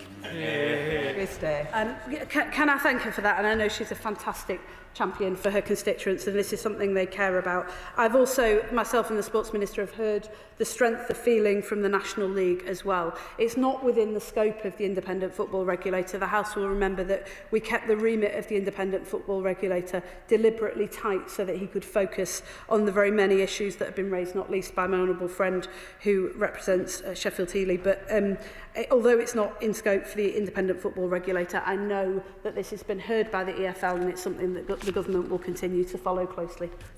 Sir Oliver Dowden. I like and respect the Right Honourable Lady, and I don't doubt her sincerity. However, I do wonder whether she would have been quite so forgiving had I chosen to appoint a Tory donor to lead this regulatory body. But moreover, I supported this regulator, indeed initiated it at the time of the risk of the European Super League. But since then, I fear this regulator has become excessively bureaucratic. It risks deterring international investment and more broad investment into the game, which has been so beneficial to the sport. So does she think it might be time to relook at this regulator and instead put more emphasis on self-governance from football? Because I think in recent years, they have shown themselves capable of stepping up to this challenge. Well, can I thank him for that, and can I say thank him for the tone that he takes? But I have to say to him that if he doesn't think that David Cogan was fit to be considered because he was a Labour donor, then his party shouldn't have put him on the list, knowing full well that he was a Labour donor, or indeed appointed him to the board of Channel 4. I mean, I appreciate it's inconvenient for the opposite side, but that is, I'm afraid, just the facts of the matter. He says, is it time to reconsider the Independent Football Regulator? Football fans have been made a promise in 2021 that the last government would act on the very many problems that we'd seen in football clubs across the country. 2021, they had to wait until a Labour government in order to make good on that promise. And in October of this year, the Minister for Sport was able to confirm that Mr Cogan was appointed and that we would start that work immediately. He's had a few weeks to get on with the job, and he's already achieved more in that time than the last Conservative government achieved in 14 years. Ian Lavery. Thank you, Madam Deputy Speaker. You know, the Football Governance Bill it's an excellent bill. It really was driven forward through this place by the Tory government. And at the very last minute, at third reading, they decided to oppose the bill. I mean, absolutely horrendous behaviour. And it's worth wondering why indeed that was the case. However, can I ask my right honourable friend, on the issue of the appointment of the individual, Mr Cogan, it's been said in many places that Mr Cogan was on a list. He had been approached by the Conservative government to take up the position which he was offered by the Labour government in office. What evidence have the Labour government got to prove that that actually was the case? Well, I can confirm that he was on the list that was held by the department, and there are obviously records of that. I was also presented with that list when I took up this post in the summer of 2024. And it wasn't just that Mr Cogan was on that list, having been approached under a Conservative government in order to be considered for the job. The approach was made from the government to Mr Cogan. It was also that he was appointed to the board of Channel 4 by the last Conservative government, so they're obviously well aware of his credentials for the job. And I do just want to take this opportunity, since he mentioned it, to thank Dame Tracy Crouch for the work that she has done. It just, you know, I was reflecting recently how far the opposition has fallen from the days when they had members of Parliament like Dame Tracy Crouch who could command the respect of the whole House. Liz Jarvis. Thank you, Madam Deputy Speaker. During the Select Committee pre-appointment hearing with David Cogan, I raised the issue of whether or not his appointment would be construed with political bias. Does the Secretary of State accept that appointing a known Labour donor to lead an independent regulator has created exactly the perception of political bias I warned about during the Select Committee pre-appointment hearing? As I've made clear, he was approached under the last government and he's eminently qualified for the job. As soon as I knew about the donations, of course, I chose to declare them and recuse myself and played no further part in the process. But I have a responsibility to football fans, the length and breadth of this country, to appoint the right person to this job. And there is no question that David Cogan was the outstanding candidate, as he's already proving, having wasted no time in getting on with the job. Conor Rand. Thank you, Madam Deputy Speaker. And the Shadow Minister spoke of risks to football in his remarks. I think we need to be really clear that the only risk to brilliant grassroots local community football clubs like Altrincham FC is the party opposite's constant attempts to oppose and obstruct an independent football regulator. But does the Secretary of State agree with me that having taken on board the findings of the investigation and taken responsibility, it is unedifying to watch the opposition front bench use this as another opportunity to try and obstruct an independent football regulator and stand against the best interests of the game? Can I thank him for that, and thank you for being such a fantastic champion for his constituencies. It was a pleasure to meet some of them when I came to the Honourable Gentleman's constituency not that long ago. And can I just agree with him that the party opposite appears to have no respect for football fans, no respect for independent processes, and no respect even for their own manifesto that was crystal clear that they supported this act.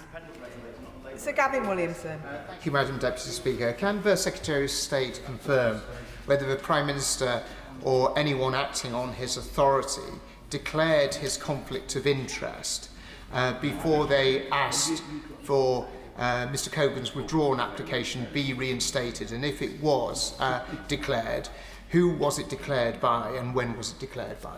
I think I've answered that question. I've been absolutely crystal clear. It is my department that appoints the candidate for the independent football regulator. I was responsible for this process.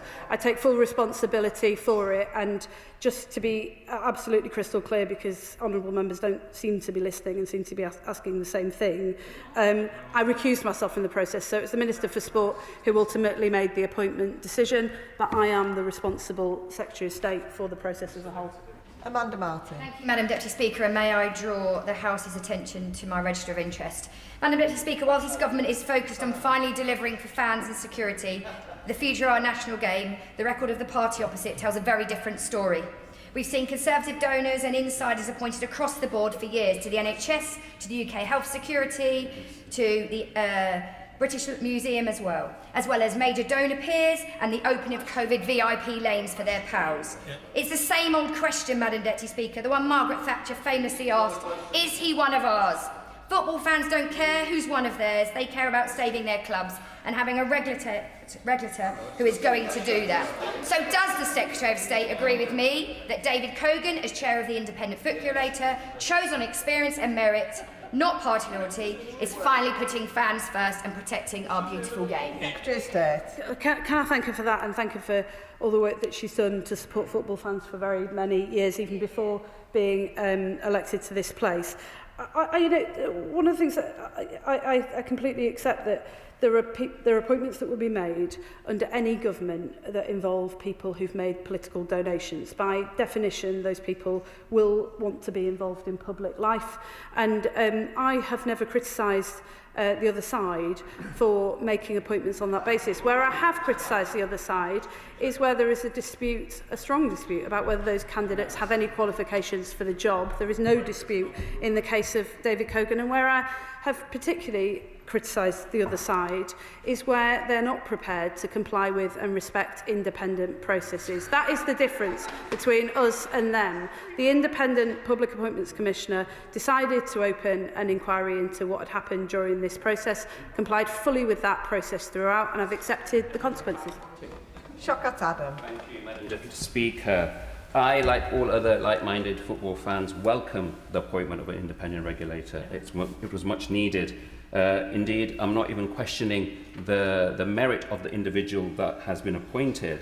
But the issue is this: the Minister, by her own admission, forgot that she was given money by the new independent regulator before they were appointed, alongside the £33,410 given to the Labour Party over the past 5 years. And given what the Minister has just said, she has previously called the Tories out for double standards, said Boris Johnson trashed the UK's global reputation, and called for the Tories to come clean for so many years. Should she not now take her own reputation rather than joining the sleazy ranks? Well, can I just, it's difficult to know where to start with the number of inaccuracies in that statement, but let me have a go. First of all, I didn't forget to declare the donations. If he'd read the report, which he obviously hasn't, the Independent Commissioner was convinced that I did not know about these donations, and that as soon as I did know about these donations, I chose to declare them, and I recused myself from that process, so perhaps he might want to reflect on that. Secondly, the quote that he mentions about Boris Johnson, I think, was in relation to the abolition of the Department for International Development, so perhaps he might want to go and check that as well. And can I just say to him as well, I've heard quite a few comments from him recently on social media and elsewhere about the accuracy of things that are said at this dispatch box. I absolutely stand by that, and I think next time he comes to this House, he might want to do a bit of homework first.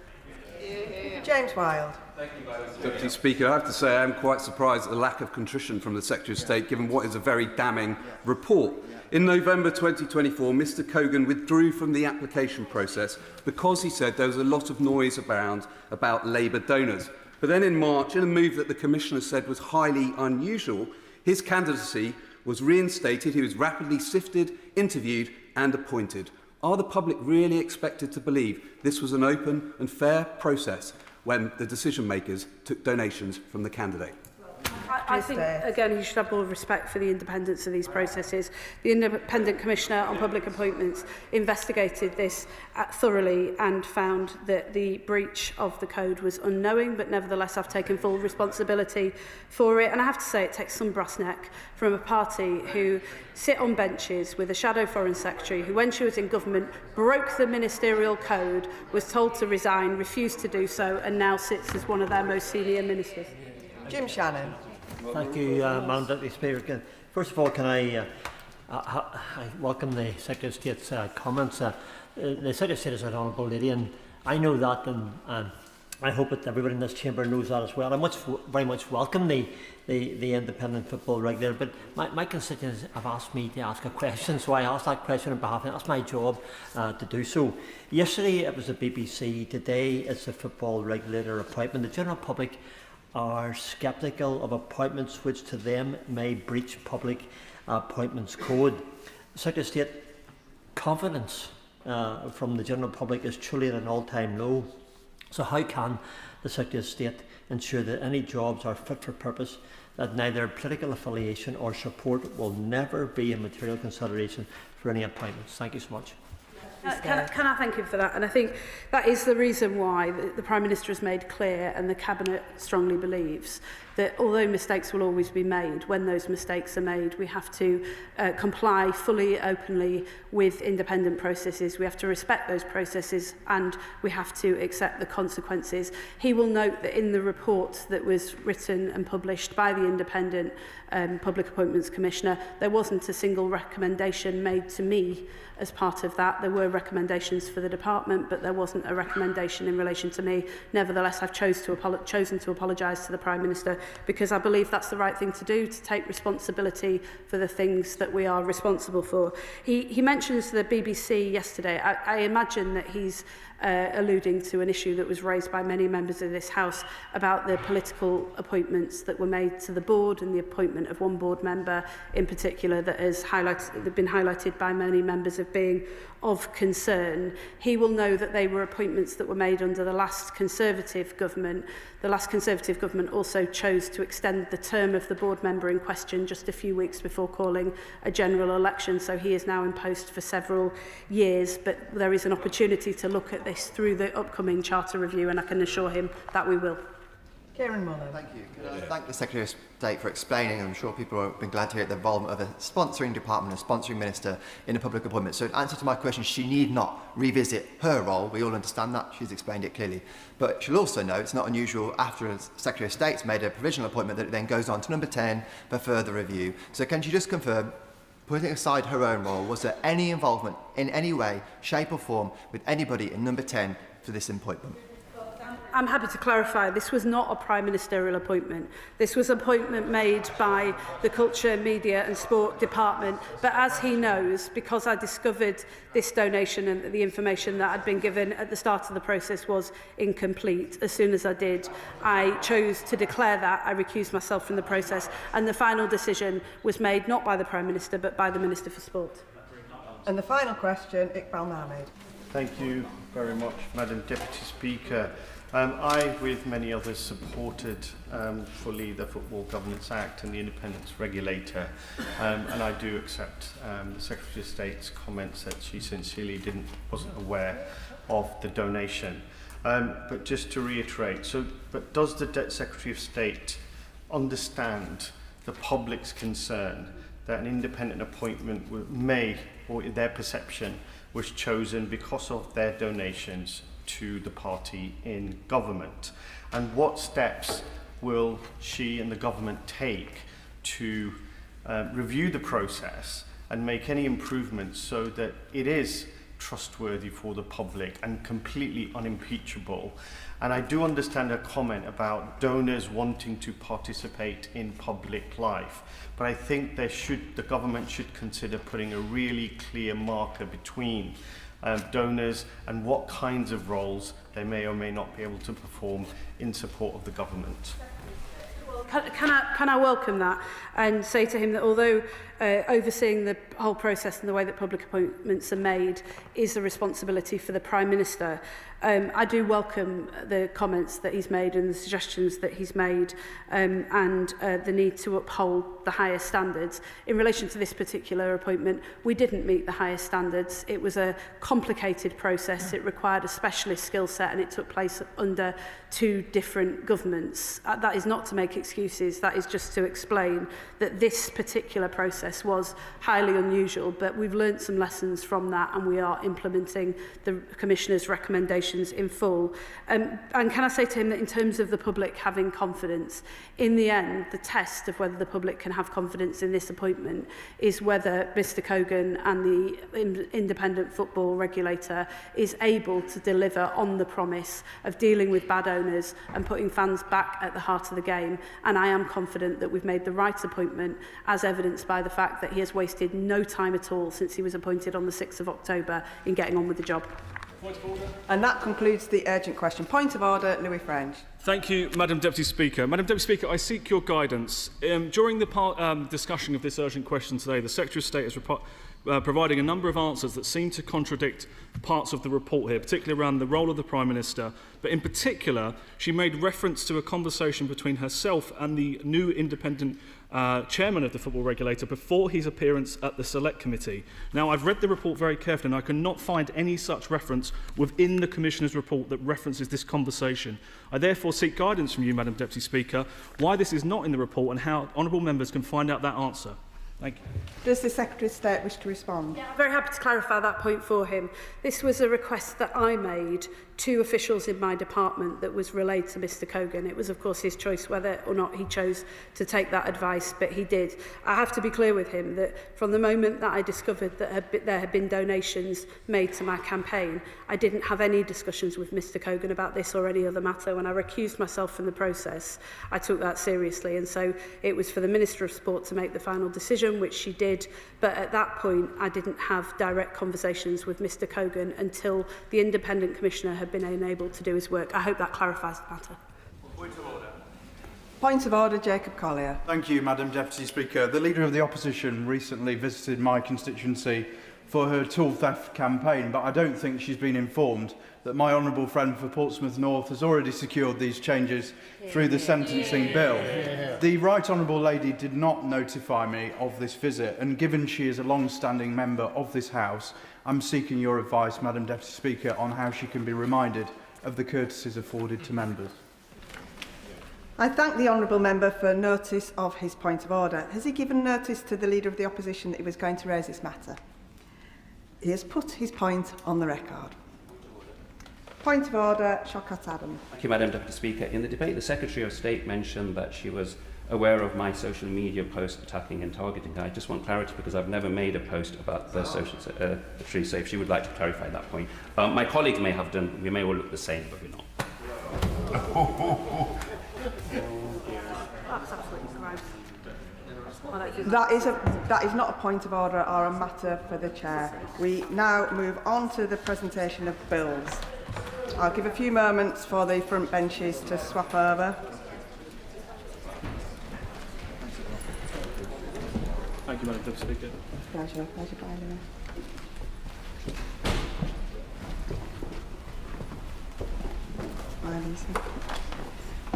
Presentation of Bill Secretary Peter Kyle.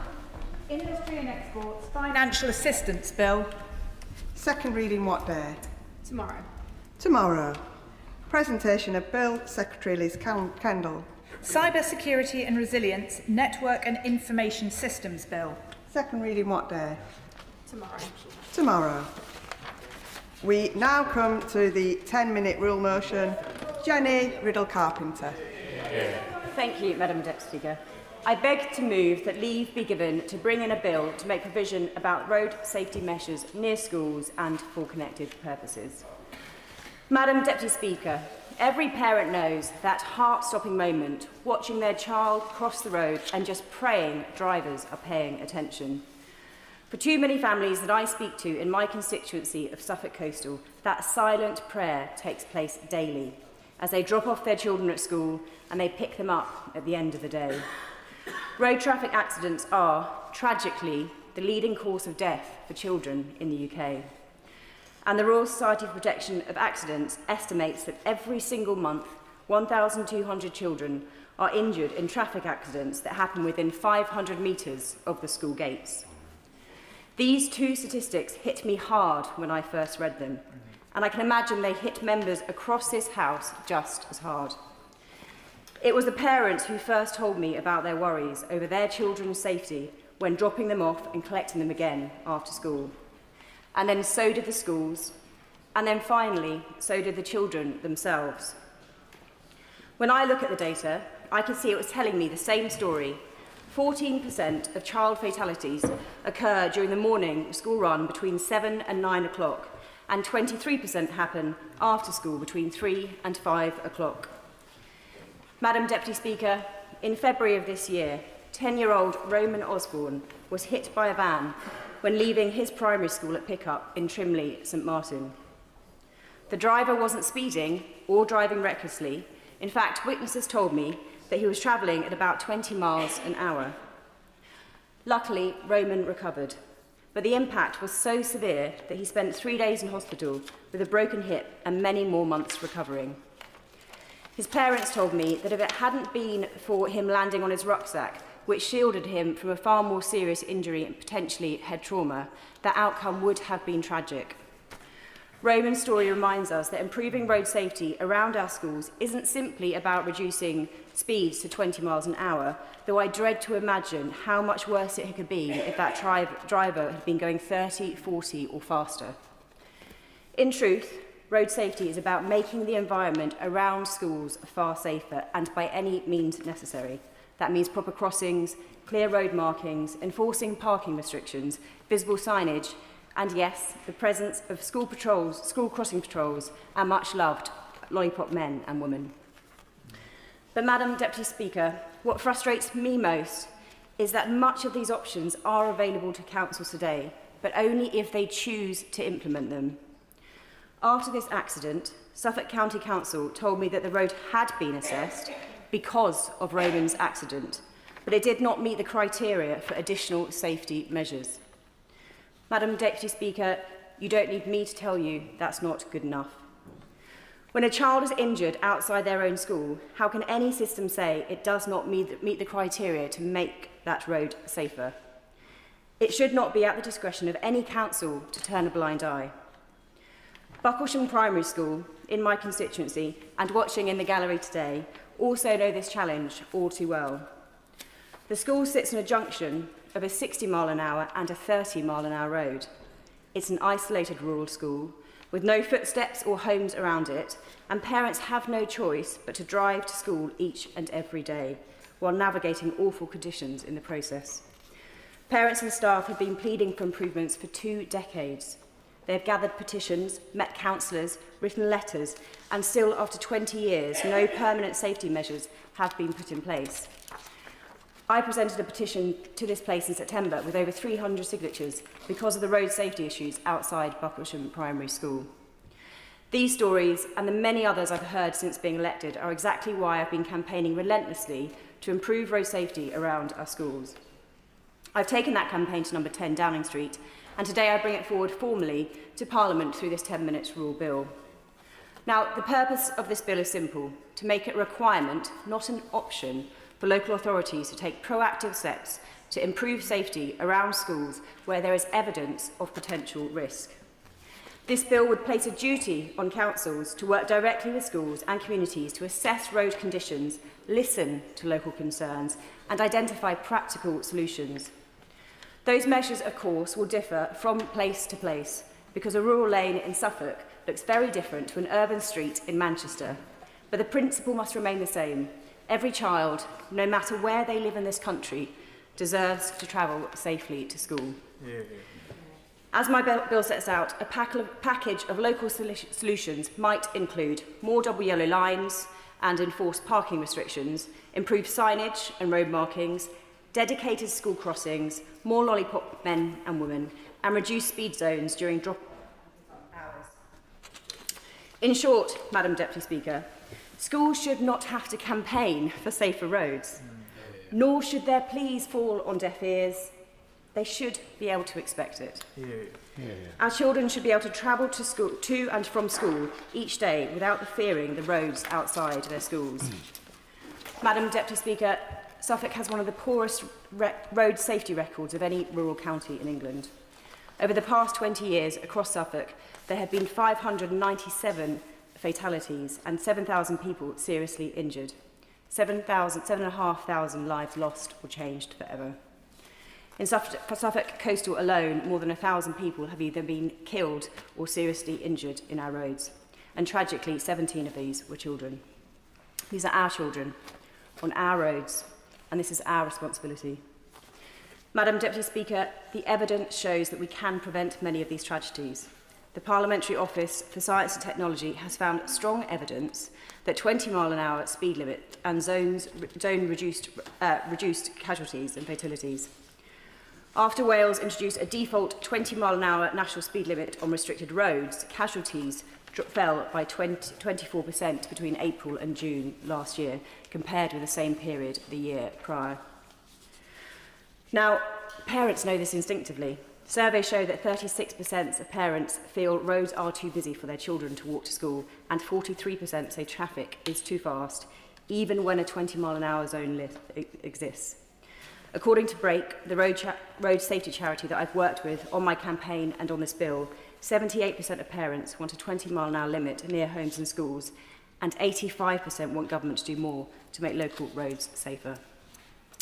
Yet the framework guiding local road safety decisions mean that too many councils are able to ignore local concerns, even when tragedy strikes.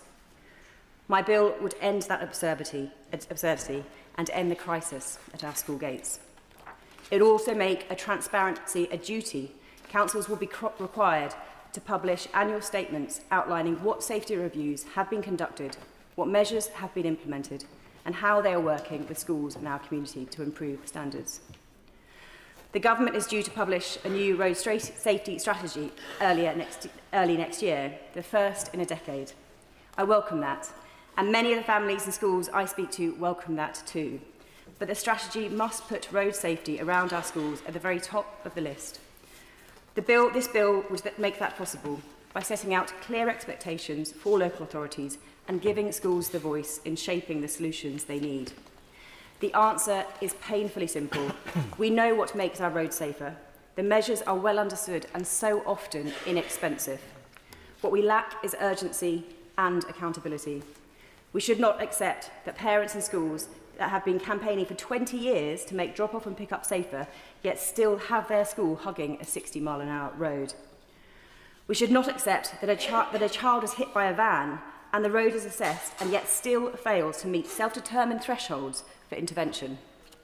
And we should never forget that the leading cause of death among children in this country is in our gift to reduce, simply by improving road standards, road safety around our schools. Madam Deputy Speaker, this is not about politics. I'm sure that every member of this House has stood at a school gate and seen speeding cars too fast and too close. And I'm sure that every member in this House has heard the same plea from parents. Roman told me that all he wants is a pedestrian crossing at his school gate. This bill would seek to give Roman that and every school the power to bring forward safety enhancements for their own school. This is a modest bill, but it is practical. And most importantly, it would save lives and it would help to tackle the biggest cause of death amongst children. With this bill, Madam Deputy Speaker, we have the chance to make sure that campaigning is no longer necessary because safety should be guaranteed by design, by duty and law. The question is that the honourable member have leave to bring in the bill. As many as are of that opinion say aye. Aye. Of the contrary, no. I think the ayes have it. The ayes have it. Who will prepare and bring in the bill?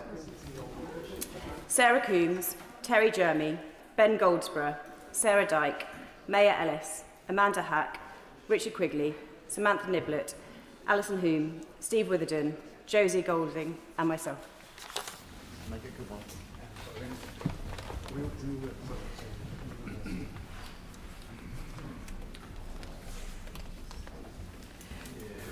Jenny Ribble Carpenter.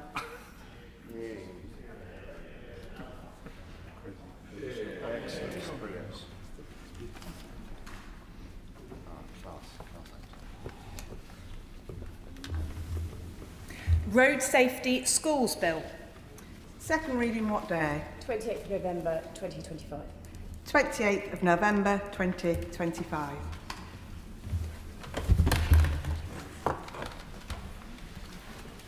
I'll now give the front benches a few moments to rearrange.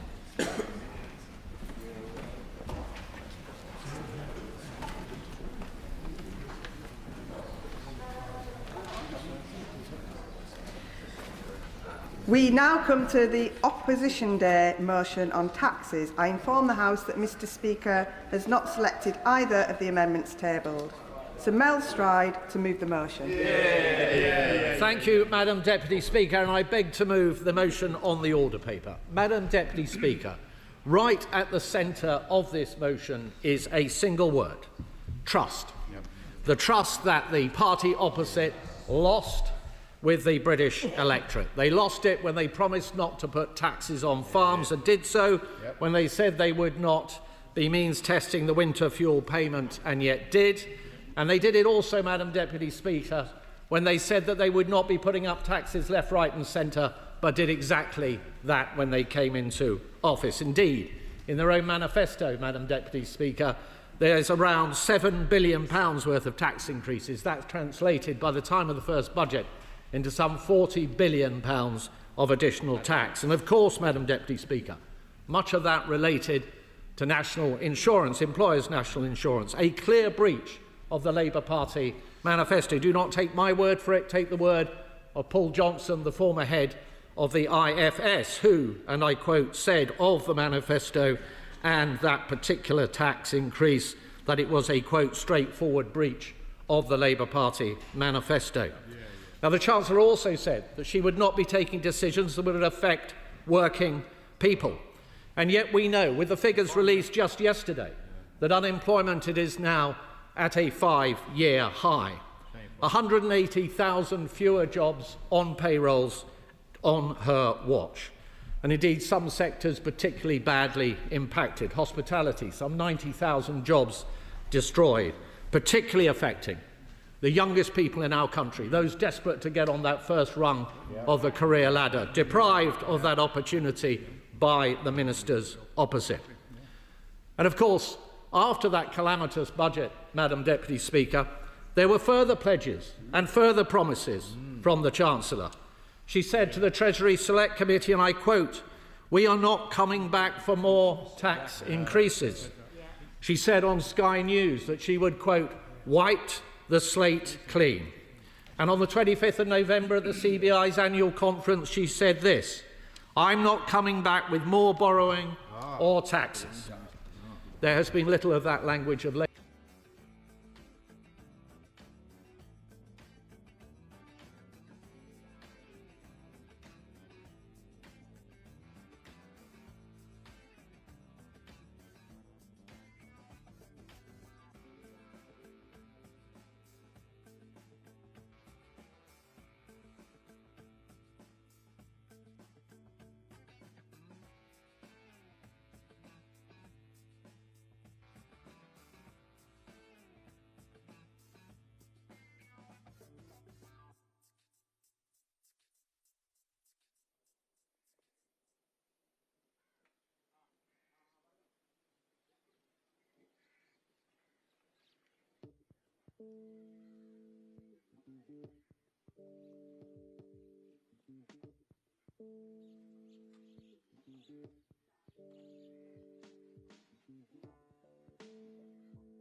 Welcome back. A full auditorium. I wonder why.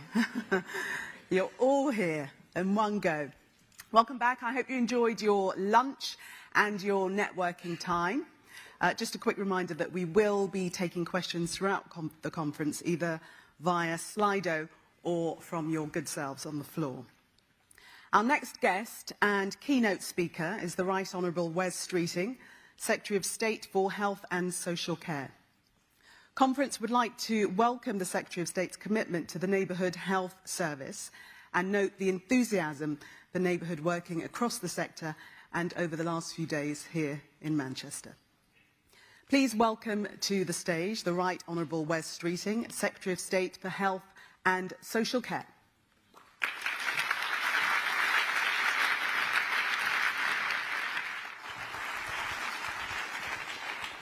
Thank you, Gillian, so much for that introduction, and thanks to all of you for being here. I'm delighted to be here, given the, or to give the announcement that everyone's been talking about in the news today. That is the government's reforms to NHS system architecture. But I do want to address this leadership speculation up front, because I know there is concern about how long the man in the top job has left. So let me reassure everyone. I'm doing everything I can to persuade Jim Mackey to stick around for as long as possible. And it is a relief, actually, but genuinely great to be here with all of you today. And I'm really grateful, Daniel, for the leadership that you and NHS providers is showing at such a challenging time. But before I get into the challenges, let me just start with the positives. Because right now, we're achieving things in the NHS we've not seen for a long, long time. And I know it's not been easy. I've made considerable demands on you, and will continue to do so. But you've shown over the last year or so that while the NHS was broken, it wasn't beaten. You've provided 5 million more elective appointments, 135,000 more cancer diagnoses within the 28-day target, and cut waiting lists by over 200,000. Ambulance response times and 12-hour waits in A&E are down. There are 2,500 more GPs. In fact, we now have the highest number of GPs on record. You've opened over 100 community diagnostic centres at evenings and weekends, new surgical hubs to bust the backlog, the extra doctors, nurses and mental health staff we need to treat patients on time. And together we've built the 10-year plan for health to create the truly modern health service that we're all crying out for. These are the green shoots of recovery that are beginning to renew confidence and restore faith in our National Health Service for both patients and for our staff. Our investment and modernisation are paying off. And with it, ambition and optimism are returning. It's why I can come here today and say with credibility that we can still cut waiting times to 18 weeks by the end of this Parliament, something few thought possible when we made the commitment in opposition. And while we can do it, and we can do it, while delivering year-on-year improvements to urgent and emergency care, so we can get back to seeing people within 4 hours, and while rebuilding general practice so that patients can get an appointment with their doctor when they need one. So I want to begin by saying to all of you, genuinely, thank you. There's sometimes a perception out there that I'm going to have to really battle this system and all of you to modernise, and it is such a misrepresentation of the leaders I work with. NHS leaders and frontline staff are not only chomping at the bit for change, you're the ones showing the world that it can be delivered. There's a real can-do culture back in the NHS. But, and it's a big but, there is also a great deal of jeopardy out there, from economic constraints, winter pressures, industrial action, and the political forces willing us all to fail. So there's a lot of pressure on our shoulders too, because we all know how important the NHS is to our country, how central it is to the lives of every family in this land, and how strongly we believe in the values that have underpinned it since 1948, values that are becoming increasingly contested. So it's important, I think, for us to keep in mind the consequences if we get this wrong. Millions are counting on us, and there's much, much more to do. So this isn't the moment to ease off the gas. This is the moment to push our foot harder on the accelerator. One reason why we see renewed confidence is the rigid focus you've brought to reducing waste and increasing productivity while improving services at the same time. In fact, reducing waste and increasing productivity are essential to improving patient services and staff experience. This government is investing an extra £26 billion in the NHS this year. We continue to be relative winners of budgets and spending reviews, although you and I know what the word relative means, which is why I'm always relatively happy at how we do at budget time. And we owe it to patients, to staff and to taxpayers to make sure that every penny that's going into this service is money well spent. That's why I'm really proud that for the first time in years, the NHS is in balance 7 months into the financial year. It's not going to be easy to stay on track for the rest of this year, especially with the double whammy of strikes and winter to come. But breaking even is a huge shift from the £6.6 billion deficit we were looking at. There are people out there saying that universal healthcare, free at the point of need, is no longer affordable or possible. And everyone in this room and beyond is proving them wrong. So this isn't just a technocratic accounting triumph. It is the foundation of everything else, because it's ultimately what will allow us to invest again in staff, technology and services, all of which add up to better patient experience. It also gives me, but all of us, credibility with the Chancellor. The government inherited public finances with a £22 billion black hole, and it won't have escaped your notice that the public finances and the wider economy are still under serious strain. So there is no money to waste. And I think that it's really important that we accept with some humility that one of the reasons the Chancellor's having to make some unpopular choices is to protect investment in the NHS. This government will always put our public services and our NHS first. But the investment Labour is making in the NHS also comes with a moral duty for us as NHS leaders, because every penny that goes into treating the sickness in our society is a penny that could have been spent on tackling the wider social determinants of health, much of which sits outside the NHS, on prevention rather than cure. Of course, when I say savings, it sounds very benign. In reality, I do want to take this opportunity to acknowledge that this has been particularly hard for ICBs. I've asked a lot of you this year. Last year I said that ICBs will have a more focused purpose as strategic commissioners. They're the drivers of the transformation from a national health service to a neighbourhood health service and a preventative health service. Given that focus brief, we're asking ICBs to downsize significantly. Having overseen redundancies in organisations I've worked in previously, I want you to know I do not take this lightly. I know this will have been weighing heavily on all of you and the people who work for you. And I certainly don't want ICB leaders to take the flak for decisions and timetables on headcount that are ultimately my responsibility. I'm very alive to the uncertainty that's hung over staff for far too long. And I don't mind saying it's made me uncomfortable, as it should, because I know we're not just talking about jobs, we're talking about people's livelihoods. And again, that is my responsibility, not yours. I want to be honest with you and through you to your staff that I have not resolved this quickly enough. But this is worth doing, and we can now bring certainty to people. From today, I'm giving ICBs the go-ahead and the funding for the voluntary redundancy programmes that staff have been waiting for.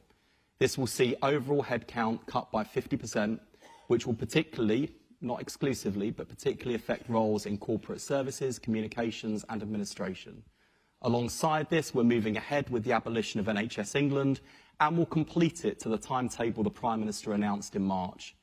Headcount across my department and NHS England will also be halved, returning to the size we had in 2010 when the NHS delivered the shortest waiting times and highest patient satisfaction in history.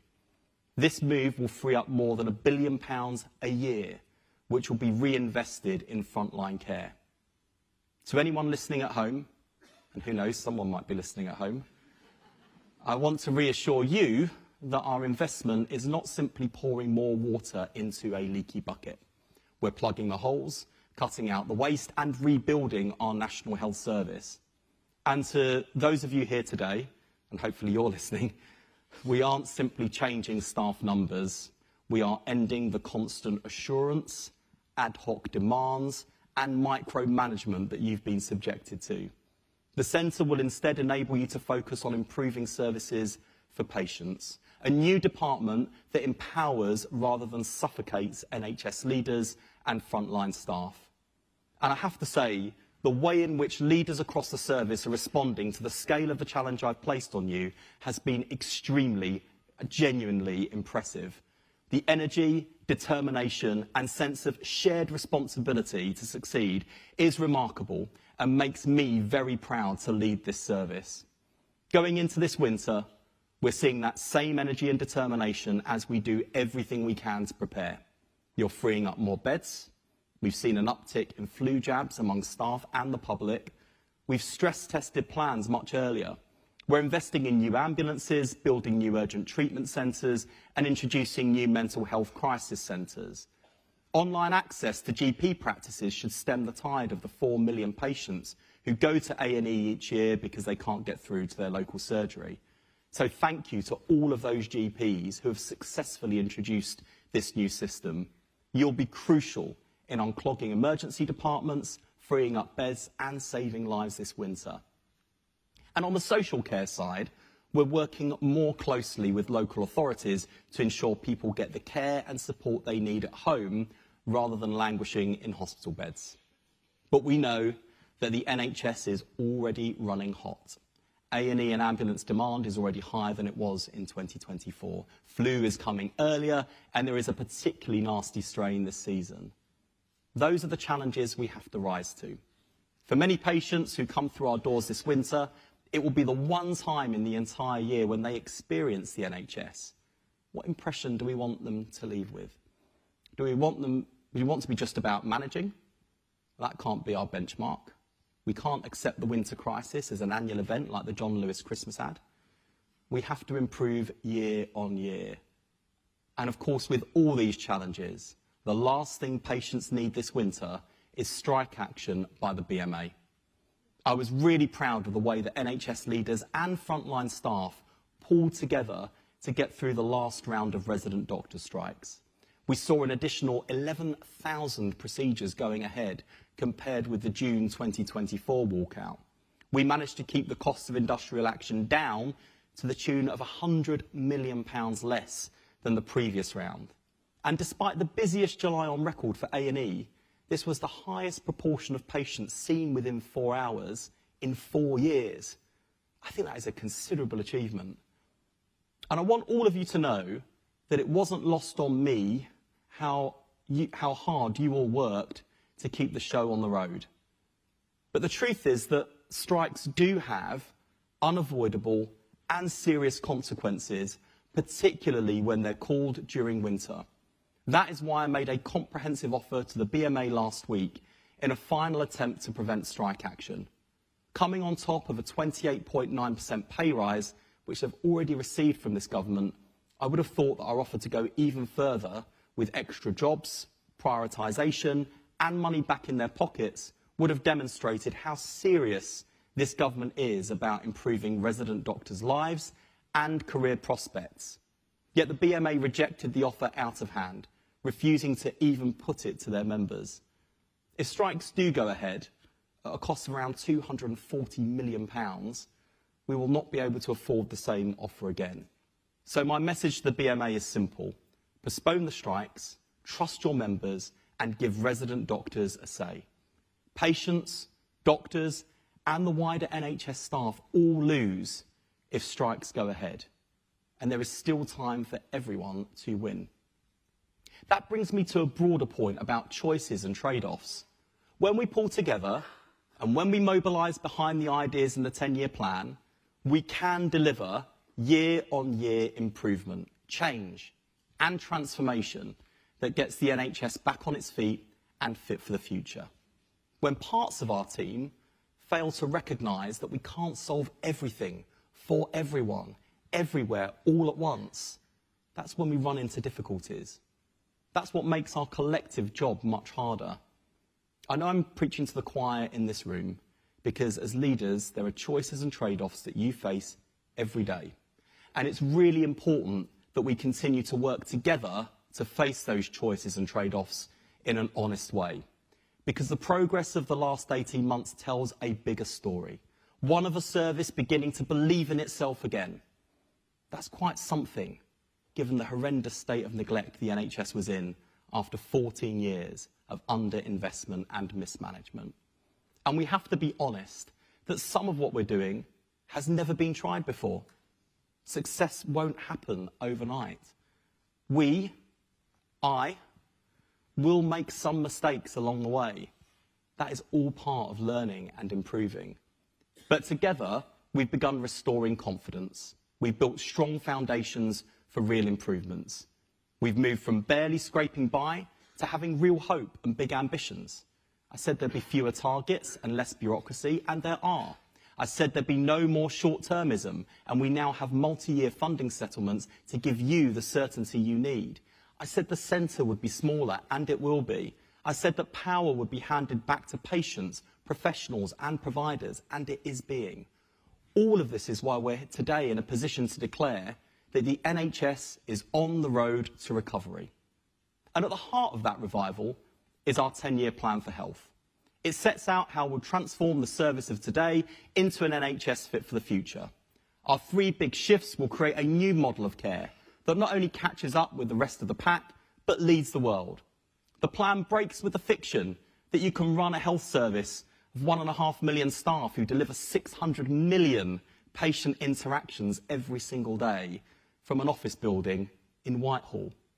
The new care model is backed by a new operating model, anchored in clear and consistent principles. Power and resources should flow to local providers, frontline staff, and ultimately be placed in the hands of patients. Autonomy should be earned by meeting public expectations, delivering high-quality care with excellent financial oversight through world-class leadership. Good performance should be incentivised and rewarded. Poor performance should be held rigorously to account. And transparency and choice are not essentials. They are essentials, not nice to have. That's what lay behind our decision to publish new NHS league tables. I know there was a concern when I announced them last year that this would be about naming and shaming and good old-fashioned manager bashing. I hope you can see now that this is actually about confronting the challenges we all face with grown-up honesty. I was delighted, for example, with the way the Queen Elizabeth Hospital in King's Lynn, a hospital which is literally being propped up on stilts, responded to being bottom of the table. Let me just share with you what the Executive Managing Director, Chris Bound, said. He said, and I quote, "The issues about our waiting times in our emergency department being too long, our waiting times for cancer care and elective care being too long, and our financial situation are not attributed directly to the state of the building. There are things we must do within this building to improve the experience of patients and staff." Now, the reason I highlight that as an example is he could easily have said, "Oh, it's all because my hospital's falling down." And I know he could have said that because I recall offering that defence myself on BBC Local Radio in his part of the world earlier that day. And in contrast to what I said, what Chris did was offer the warts and all honesty that is the first step on the road to recovery. Not making excuses and covering backsides, but actually taking responsibility and showing a determination to improve even when factors are stacked against you. That is how we turn the NHS around. But even as we let go of the top-down approach of the past, we're not abandoning trusts to their fate. Those at the bottom of the tables will receive more support. At the other end, good performance will be incentivised and rewarded. This new culture of openness drives change and builds confidence that the NHS can learn and improve which is crucial to restoring people's faith in the NHS itself. And today I want to talk about the next steps we're taking on our new operating model. The first step is a real empowerment of primary care and general practice. Already, the hard work and innovation of GPs across the country are helping to renew public confidence in the NHS, as the reversal of a decade of declining patient satisfaction shows. And I know it's not easy. The demands of a 21st century population, the demands of ageing, and rising health need have led to unsustainable workloads. We've already halved the number of targets in the GP contract and are investing an extra £1.1 billion. But the bright future that general practice deserves will only come through fundamental modernisation. That's why we're introducing 2 new neighbourhood contracts. A single neighbourhood provider contract for the delivery of enhanced services for patients through expert multidisciplinary teams, and a multi-neighbourhood provider contract to lead the neighbourhood health service at scale. This is taking the best of the NHS to the rest of the NHS, learning from some of the trailblazing GP federations already doing this. Pooling resources and expertise will deliver better services over larger areas, like frailty or end-of-life care, and deliver a more efficient back office, so more of GP's time is spent with patients. And as neighbourhood health services reduce demand on acutes, new financial flows will see savings return to them, helping to accelerate the left shift. I should say at this point, just for the avoidance of doubt, because there might be more media attention on this speech than usual, when I say left shift, it's not because I'm quotes on manoeuvres. Our second step reinvents the NHS Foundation Trust model for modern times. Today we're launching a new generation of foundation trusts called Advanced Foundation Trusts. They will be the front runners towards a more autonomous, accountable and integrated NHS. And I can announce that 8 trusts are in the running for this new status. They come from across the country, from Dorset to Northumbria, and they are a mix of acute, mental health and community trusts. They represent both the best of our NHS and the diversity of our NHS. Those who are successful will have demonstrated that they're delivering on the public's priorities: high quality care for patients, value for money, and progress on the left shift. They'll be the kind of providers who don't need the centre breathing down their neck or trying to micromanage their finances. And they will benefit from real and immediate freedoms, including the ability to reinvest surpluses accumulated last year in future capital projects, more operational autonomy, and fewer ad hoc requests from the centre. We'll continue to open new freedoms and deliver greater autonomy for advanced foundation trusts in the coming years. And in 10 years' time, we want every trust to have achieved that status. Our third step is the creation of integrated healthcare organisations, or IHOs. Advanced Foundation Trusts will be among the first to take on IHO contracts and hold the whole health budget for a defined population. I've heard from so many leaders about how hard it can be to invest in prevention because the savings fall in another part of the system. IHOs will reverse this disincentive. If it makes sense to invest in community care to prevent unnecessary hospital admissions, they'll be rewarded for doing just that. Any trust can become one, not just the big acutes. And so there is no reason, by the way, they couldn't be led by primary care professionals. In fact, one of the 2 trusts currently under consideration for IHO status is a community trust. And that diversity will continue. If a nurse is best placed to lead a community service, a GP best placed to lead a hospital, or an acute trust best placed to lead neighbourhood health services, well then that's what they'll do. Because what matters is what delivers for patients. None of this is simply a renaming exercise. However technocratic it might sometimes appear, or even feel, good system architecture is how we bring to life the vision and ambition in the 10-year plan. I'm offering that as a reminder to myself as much as anyone else. We're breaking the NHS out of its short-term cycles, of annual plans, of emergency bungs, of rolling crises, complex rules, unnecessary targets. Instead, our approach is and will be, if you deliver for patients, if you manage your finances well, if you innovate, then you will have the space to lead. Because plans don't deliver change, people do. And this conference is a reminder that confidence comes from good leadership, and that good leadership in the NHS has never mattered more. Great NHS leaders listen to staff and patients and turn that listening into action. They don't wait for permission to do the right thing. They don't require a diktat from NHS England. Their attitude says, we can do better, and we will. The difference now is that the system will support you to unleash your entrepreneurialism, creativity, and innovation. All of this adds up to a very different kind of NHS. It marks a fundamental shift from command and control to collaboration and confidence. And when people feel they are part of a system that learns, listens, and leads, confidence returns. And confidence is everything. The NHS was built on it.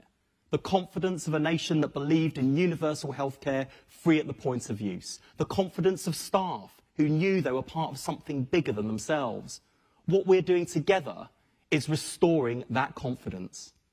The coming years won't be a walk in the park. There are no magic wands, no silver bullets. Keeping up momentum will require all of the energy and grit and initiative that's got us heading in the right direction.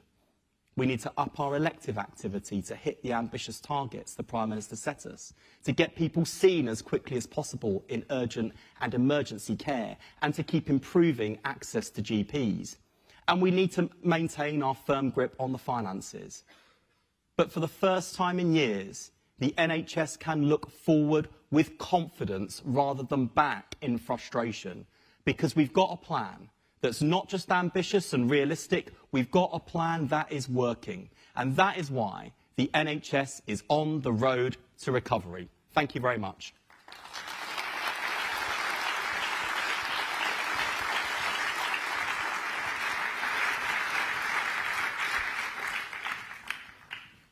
Thank you, Secretary of State. Thank you very much for your keynote speech. Now, I know you said you're not on manoeuvres, but you know that I'm going to ask you about that. Sir Keir Starmer's vowed to fight any plots to oust him. Will you be fighting alongside him?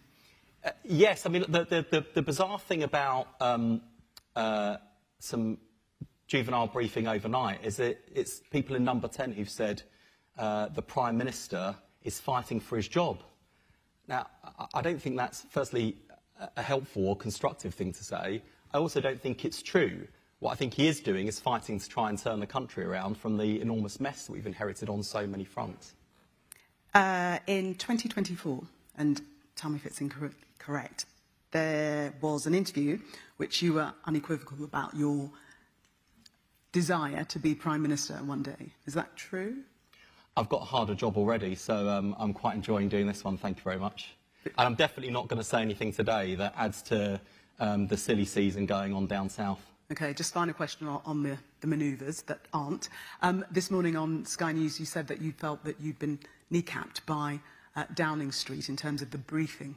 I think I said it was the most unwarranted attack on a faithful since Joe Marler was banished in the Traitors final. And I think whoever's been briefing this should spend a little less time watching Celebrity Traitors and a bit more time watching Countryfile.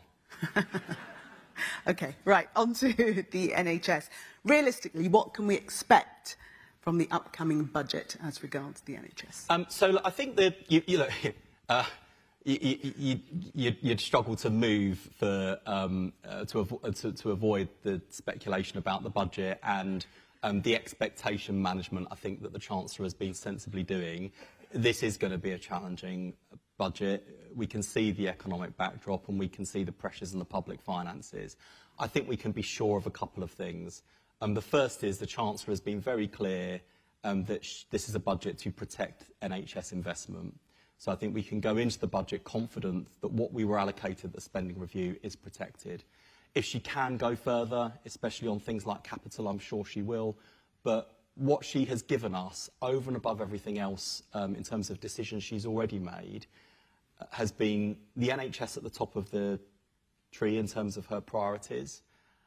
And also, and perhaps arguably even more valuable than the increases we've had in our budgets, it's that certainty over a kind of spending review period, over a 3-year period.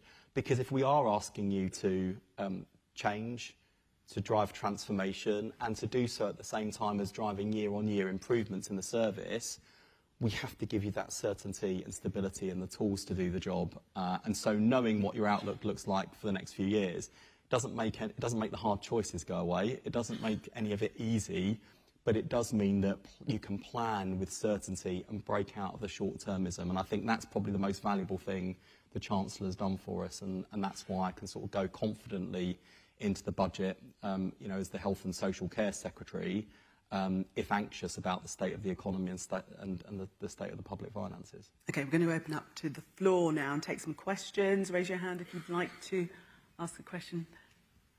Down at the front. Secretary of State, thank you very much. Terence Stevenson, Chair of NHS Providers. I want to ask you about workforce, but not the usual about we want more staff. We've heard a lot over the last 2 days about how AI might free NHS staff more time to be clinically in contact with patients, but also how it might mean we lose staff. We don't need admin staff. And as a Labour Secretary of State, I'm interested in your view on that. You were talking earlier about reduction in headcount at ICBs, a further reduction in headcount in the NHS as a result of AI. What are your thoughts on that? So I think a Labour government has both a historic responsibility, but are also uniquely placed in British politics to ensure that the transition from the world we live in today to the world that is being created for us in the biggest and fastest industrial revolution the world has ever seen is one that is a just transition that protects the interest of Labour, with a small l, working people. And that's because from the very inception of our party, we were created by the trade union movement to serve the interests of Labour against the interests of capital. And so whether it's conventional capital or automated capital, it's our historic responsibility to make sure that we defend opportunities and security that means that people can have a good quality of life no matter who they are, what their background or what it is that they do. And so it's our responsibility to help people to transition from the sorts of jobs and functions they're performing now to the jobs we will need them to do in the future. And yes, there are certain functions that will be automated, and I think there is a liberating potential of technology for staff and for patients, whether it's kind of stripping out some of the tedious form filling that staff always frustrated by, or whether it's the ease, convenience, the choice and control that can come to the palm of patients' hands. I think the thing that maybe makes our lives a bit easier in this space, maybe compared to other sectors, is that for all of the exciting AI, genomics, machine learning, big data, health and social care will always fundamentally be people-based services. And so I think the question for us is, how do we get the most out of people?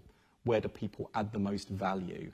And how do we make sure that people whose jobs might be dislocated in the not too distant future can be retrained, reskilled and redeployed into areas where they can make an enormous difference? Take a question from Slido. Time is running out rapidly. In another life, would you ever consider applying to be an NHS Trust Chief Executive? If there's a job more difficult than mine, no. In all seriousness, and I hope people took from what I said the sincerity of it, and not just Trust Chief Execs, but I think particularly this year, what I've asked of ICBs as well. You have got bloody difficult jobs. And the more time I've spent with NHS leaders, listening, learning, and listening to them share with me in quite a candid and open way the sorts of choices and trade-offs they face on a daily basis. They have a huge amount of risk that they're carrying, a huge amount of responsibility, and they are carrying it well. There are always some that are better than others, and there are always different types of leadership challenge. So someone who's a great leader in one job might then encounter a new challenge that actually a different leader would be suitable for. And there's always a bit of that in any context or organisation. But we have really great quality leadership, and it's one of the reasons why You know, not just in terms of what I've said publicly, but I do want people to know that in private settings, when I'm being hauled over the coals by some of the newspapers about salaries, for example, one of the things that I am always keen to defend leaders on is look at the risk and the responsibility that they're carrying, but also one of the things that's ground my gears once or twice is when I've seen some trust chief execs named and shamed because they're on high salaries, but in organisations that are performing poorly, and often have to pick up the phone to journalists and saying, yeah, that person you've just named and shamed, the reason why they're on a high salary is because they're a great chief exec, and we asked them to go into that organisation only the other month. And now you're kind of like roasting them in the media. So I'm trying to make sure that there is that kind of nuance and understanding. We always have to be conscious that we are custodians and guardians of public money, and things like salaries get scrutinised. That's par for the course. But at the same time, we should be a system, as the largest public service in the world, we should want the best leaders with the best capability. And when they deliver, we should back them. When they fall short, we should support them. When they're not up to the job, we should support them on to a different future. But overall, I can't tell you, given what we asked people to do this year and where we are at this point in the year, how genuinely proud I am of the way people have responded to the challenge I set them. But not a job that you want to take. No, thanks. I've got this one. Okay. I'm being asked for all sorts of jobs today. It's not quite the set of questions I thought I'd get when I left this morning. Let's take a question from a journalist now, Eleanor Hayward of The Times. Where are you? Oh, I think Ellie's down here. Oh, we can't see you up here. It's just like a sea of darkness. Again. No. Do you think Morgan McSweeney is responsible for the toxic culture in Number 10? Do you think he should be fired for briefing against you? I am not going to add to the toxic culture by contributing to the toxic culture and going after individuals. I don't think that is a constructive or positive thing to do. And one thing I would say for Morgan McSweeney is there wouldn't be a Labour government without him. Okay, thank you. We've got one more question, and that will be the last one, if you get in very quickly. Laura Donnelly, I think, was going to ask one. Okay, let's go to Laura then. Yeah, Laura Donnelly from the Daily Telegraph. Just wanted to come back to strikes and ask, do you think there's a case for making it illegal now for doctors to strike in the same way that it is for say, the police and for the army? Well, unsurprisingly, as a Labour politician, that's certainly not my instinct. And, you know, there's a reason why we support people's right to withdraw their labour. I think what I'd say to the BMA is, with that power comes a responsibility and a duty of care to patients. And honestly, I mean, look at the turnout in that latest ballot, and look at the level of mandate they got for it. A majority of resident doctors didn't vote for this strike action. And it's not surprising, really, given they've had a 28.9% pay rise, that since the last round of strike action, I said, well, look, we can create 1,000 more specialty training places right now for the current application round, in addition to the other 1,000 that was earmarked in the 10-year plan for the next few years. We're doubling the number and bringing it forward to right now. I've offered to act on things like exam fees, portfolio fees, to do some backdating on that. I cannot think of a precedent in British trade union history where, after that level of pay rise, people have then chosen to walk out on strike. And I've listened to what they've said in the media, and whether they've got their most reasonable voices out, like Jack Fletcher, or their most unreasonable voices out in the BMA, they are basically saying the same thing, which is, we want more, we want it now, and we're not interested in the choices and trade-offs that you have to contend with as a government. And I just urge them to think about a few things. The first is, I'm responsible for 1.5 million people in the NHS, not just resident doctors, many of whom have not had a pay rise anything like what resident doctors have had, and many of whom, at the height of their career earnings, will never earn as much as the lowest paid doctor. The second thing I'd say is that this strike action causes untold misery and disruptions to patients who could do without it. Thirdly, it is always true, and especially true in winter, it puts untold pressure on other NHS staff who are picking up the pieces for the damage and disruption that resident doctors and the BMA are inflicting on the service. And finally, I think the leadership of the BMA need to really consider whether at this time, with green shoots of recovery, they want to set the system back. Because there isn't a more pro-doctor, pro-NHS health secretary or government waiting in the wings. There is Nigel Farage and the Reform Party. And finally, you look at the state of the public finances and the sorts of choices we're making, especially for the NHS. Let me tell you, when we ask some of the wealthier to pay more, some of the most effective lobbyists against paying higher tax are the BMA Consultants Committee and the BMA Pensions Committee. So what they effectively do is say we want other people to pay for higher salaries for doctors. And as much as a cancer survivor, I think my surgeon's worth is worth his weight in gold, we have to be honest and realistic about the challenges in the system, the challenges in the public finances, and the challenges facing every family in the land.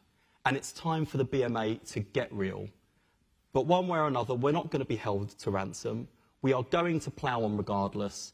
And I think it's become increasingly clear that the BMA is no longer a professional voice for doctors.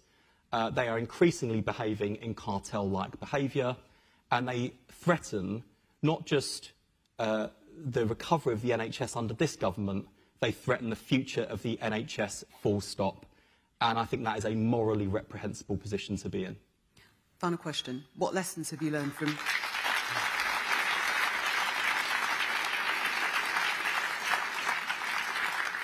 What lessons have you learned from previous strikes and negotiations with the resident doctors' strike looming to start on Friday? I'll say a few things. Firstly, the way in which the team pulls together really is remarkable. And I think on so many fronts, but on this front, Jim Mackey and his team nationally, the team of leaders and frontline staff across the country deserve real credit for the Herculean effort they put in last time, and I know we'll do again. We can keep activity up, we can keep costs down, but ultimately you can mitigate. What you can't do is eliminate the cost, the risk and the disruption. And that's why, as you can tell, I'm mildly frustrated to the point of actually fury about where we are with this round of strikes. Not least because, you know, I think people can probably tell with what I've said publicly, let alone what I've said privately to the Residents' Doctors Committee. I have so much sympathy for the issues they raise in terms of the conditions their members face at work, their desire to improve both their working lives now and conditions, but also their career prospects. So I came into this office really in their corner and wanting to make progress. And I will still make progress for them, but I will do it without the BMA. I will make progress on specialty training places because it's the right thing to do. I will tackle the international medical graduates issue because it's the right thing to do. I will do both of those things without the BMA. I guess my appeal to everyone in this room is a lot of what the BMA and you know, your jobbing resident doctor describes to me in terms of their working conditions. A lot of what they describe are things that actually I don't have any great agency or control over, but lots of you in this room and beyond do. And there are lots of NHS employers who have not helped me and strengthened my arm when it comes to things like hot food provision overnight, the ability to book annual leave, the basic respect, dignity, supervision that resident doctors experience. So my appeal to everyone in this room, to all NHS leaders and employers, is make the 10-point plan that Jim has put together real. Because if resident doctors feel like they're working in an improving NHS, that their concerns are being taken seriously in words, not just in action, that will do an awful lot to generate the goodwill we need to bring an end to strikes.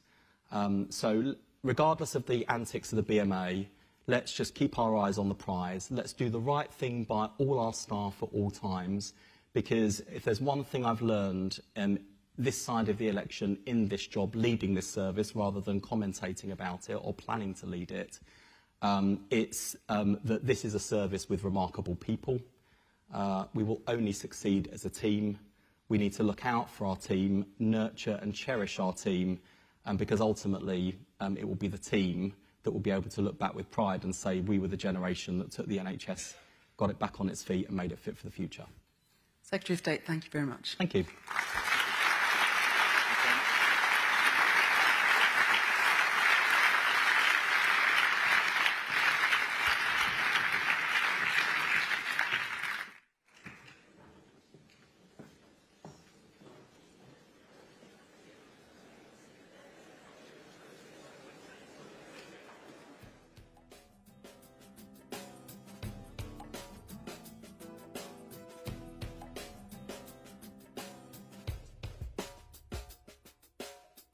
It's not over. Got a microphone? It's not over. It's not over yet. It's not over yet. Okay, we're going to move on to the next session, learnings from the neighbourhood health simulation. Well, following the completion of the simulation, the panel will share reflections and key learnings gathered across the 2 days. I'm sure many of you will have gone to see the simulation. You'll get insights on how neighbourhood health and a patient-centred approach can strengthen the long-term sustainability of the healthcare service. Please welcome to the stage Simon Morioka, Joint Chief Executive PPL, Dr James Kent, National Advisor NHS England, and Claire Kennedy, Joint Chief Executive PPL. I'll come and join you.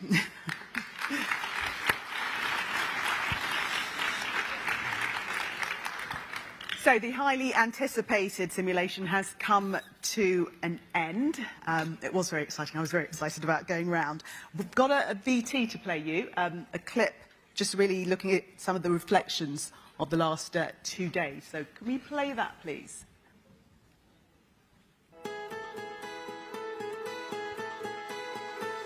It's our great pleasure to be working with NHS providers and with our technical partners Optum and Feedback Medical to be running a simulation of the neighbourhood health service in action. We have over 100 people gathered together in a room, frontline professionals, system leaders, residents, patients, all coming together to run a simulated version of a year of the neighbourhood health service. But Simon and I have been working together for over 20 years on some of the big questions that sit at the heart of integrated working and that inform the neighbourhood health service. We think this is a great opportunity to bring all of that learning, all of that insight together into one room where we can learn from those outcomes and really see the impact in a really short period of time. When we were designing the simulation, we wanted to make sure that we captured the experience of kind of frontline staff, but also the leaders and decision makers that are supposed to enable them to deliver care for their residents. So we set up a planning layer and a delivery layer. So a planning layer where a place-based board convenes and makes decisions in response to what's happening in the delivery layer, where frontline staff are seeking to meet the needs of residents in a new, more integrated way. A big part of the simulation is that we want to understand kind of the future state of affairs, what future neighbourhood working is going to look like, and we know integrated digital platforms are a really important part of that. Certainly feels like a really exciting thing to be part of. First of all, I think just so many people together, and there's people here from all different geographies, all different organisations. We all sat down in a group and said, what are our goals? And we all came up with really similar goals. So I think it's just showing right from the off that we're all here for the right reasons. In there, people are really getting into it. There is no sense that you're playing a role. People are being themselves. They are really engaging enthusiastically with the task, to the point at which people are arguing and debating with each other, and people are all working together to try and find some solutions. A lot of the residents have very different scenarios. In my family, it's quite a troubled one, so they've been really responsive to our needs, and kind of a lot of the services are coming into our home and just reacting to the different scenarios that we're acting out. It's been really interesting seeing it from a patient perspective. What given me the hope is a better coordinated care for the patients, having a key worker who can coordinate all the care around them. As the key worker also benefit having that one system where they can see what's happening around both acute, community and tertiary care, so that one system is a real hope for patients and also for the staff who are working with the patient. It allows you just to test drive, make some mistakes. That's not an issue. But with the mistakes come solutions, and solutions for the long term, in line with the NHS 10-year plan and whatever's in your mind, a chance to really get it out there. So thanks to PPL for that. It has been intense, the way that we have worked across organisational boundaries. We've dissolved bureaucracy. There were no criteria, there were no referrals, there were no F-words forms. We were just talking to each other. We did joint visits, all of the different aspects that impact people's lives, really putting patients, people, citizens, residents, communities at the heart of what we've been doing. It's been brilliant.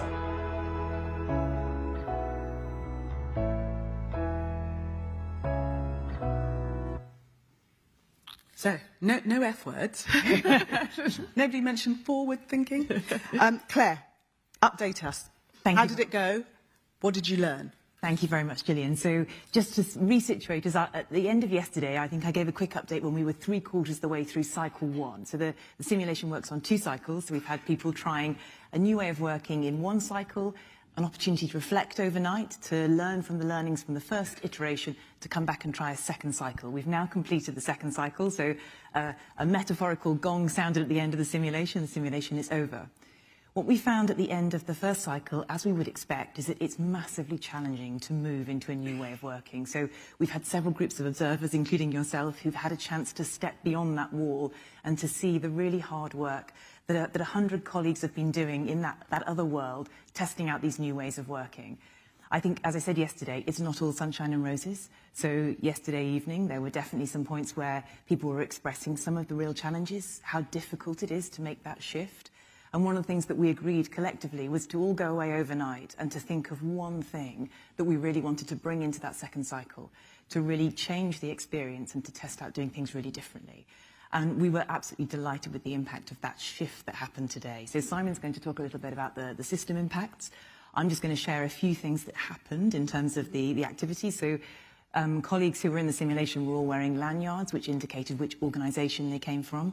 In cycle 2, people removed their lanyards, which I think the observers found quite challenging because they couldn't quite see who was from which organisation. But that was a really symbolic move to indicate a shift towards a one-team mentality. Patients definitely experienced what they felt in the 1st cycle of the simulation as being almost like a sort of overwhelm of contact. In the 2nd cycle of the simulation, that became much more tightly managed through that team. So what they would have is a point of contact, so a relevant professional to their particular area of need, being able to act as that sort of trusted partner in terms of understanding and helping them to be able to sort of navigate the system. There was a lot of discussion of co-location in the 2nd cycle, so people really getting the benefit of co-location virtually and physically. So using the communication platform to be able to co-locate virtually, if you like, and then also physically co-locating and visiting together. So in terms of the patient sort of initial feedback, some of the things I would share is that one of the colleagues basically said that the way they approached their care in the 2nd cycle, or their care was approached, was very different. So while they were waiting for a GP appointment, they had a lot of contact with other support services, including the voluntary and community services that were available within Milbourne, the neighbourhood. And what they found was that in the end, they didn't actually need the GP appointment because the needs they had already been met. The final thing I just wanted to share in terms of that wider context was a colleague who basically said, in cycle 2, I was asked the human questions that really mattered to me. And I think, as I say, Simon is going to talk about the system impact of that. But I think what we really see in the simulation is that link between different behaviours, a different culture, a different way of working together, and then the positive system impacts that we see in terms of outpatients, patient flow and activity. What we said yesterday morning was that we hoped that through the actions of everyone participating in the simulation, we would all get to see and touch a little bit of the future. And the final thing I just wanted to say is a massive thank you to everybody who stepped into the world, who stepped into that experience and allowed us to see and experience that. We know this journey is really tough. If it wasn't tough, all of us in this room wouldn't be spending our careers trying to make this happen and make this real. So massive thanks to everyone who participated and took that risk, and thank you for the rich learning that's come from it. Okay. Simon, can you share 2 or 3 things that you've learned over the last 48 hours? Absolutely. And can I just add my thanks as well? So I know a number of the participants from the simulation have joined us in the audience, including both professionals and people with lived experience for this session. It's a credit to them that we've made any progress at all over the last 48 hours. If you look to your left and right and you see somebody who's looking particularly knackered and who you didn't see at the bar last night, it was probably because they're one of our simulation participants. And one of the things we said at the start of this was that we were looking to simulate a whole population model. And I think what we've experienced over the last 2 days is a whole population model. I know there was a question yesterday around, is there a place for children and young people in the neighbourhood health service? And again, I think the answer categorically from the experience of the last 2 days is yes, there is. We cannot ask professionals or communities to prioritise between children and young people and older people or working age adults.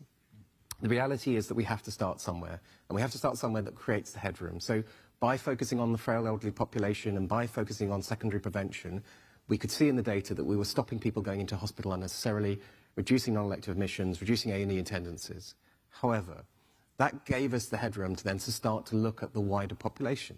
And I think one of the most interesting observations for me from this simulation was the extent to which, without direction, without scripting, naturally communities and professionals move towards looking at people as individuals, to looking at people as households and families. And I think that we will see the long-term impact of that shift if we can reflect that in reality. We also talked about a model that was a whole needs model. And again, there needs to be some prioritisation around where we start, but what we also saw was parallel work going on around both prevention and improving access to treatment. So improving GP access, improving outpatient services. And I know that James, who kindly came and observed some of the activity day, will talk a little bit more about that. What did that mean in practice? I think it meant that really what we were asking of voluntary community sector colleagues was to help us with our delivery of direct care, but equally, for those same voluntary community sector colleagues working in those same communities, they could rely a lot more on the statutory services to support them and for the resources to be there to enable them to do their work. And then finally, I think we talked a little bit about, in enabling these 3 shifts and enabling the neighbourhood health service, the development of the team of teams model. The Secretary of State obviously talked a bit about the system architecture changes. I think what we've been looking at really is the changes in behaviour, in culture and in practice that we need in order to get the best out of those system architecture changes.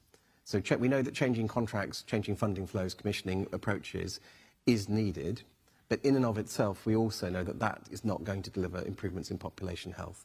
So whether that was the reduction in referrals that went on throughout the simulation as people started to coalesce much more in joint teams, the removal of the sashes, the removal of the boundaries between different organisations and teams, or whether that was in the way in which the planning layer and the operation layer started to work much more as an integrated whole to deliver resources where they were needed in the community.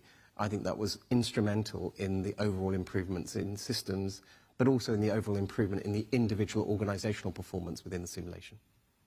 Dr. James Gent, if you can share your observations and really how they relate to the national agenda. Yeah, so, I mean, first of all, I'd like to congratulate Simon and Claire and their team on a fabulous simulation. I mean, the size of it, the scale, the thoughtfulness, the data analytics that sit underneath it. And I have to say, the acting was absolutely brilliant, absolutely brilliant. As I was observing through this morning, I mean, some of the things that struck me is, first of all, it is really clear. I mean, some of the patients and the family descriptions were really deliberately complex.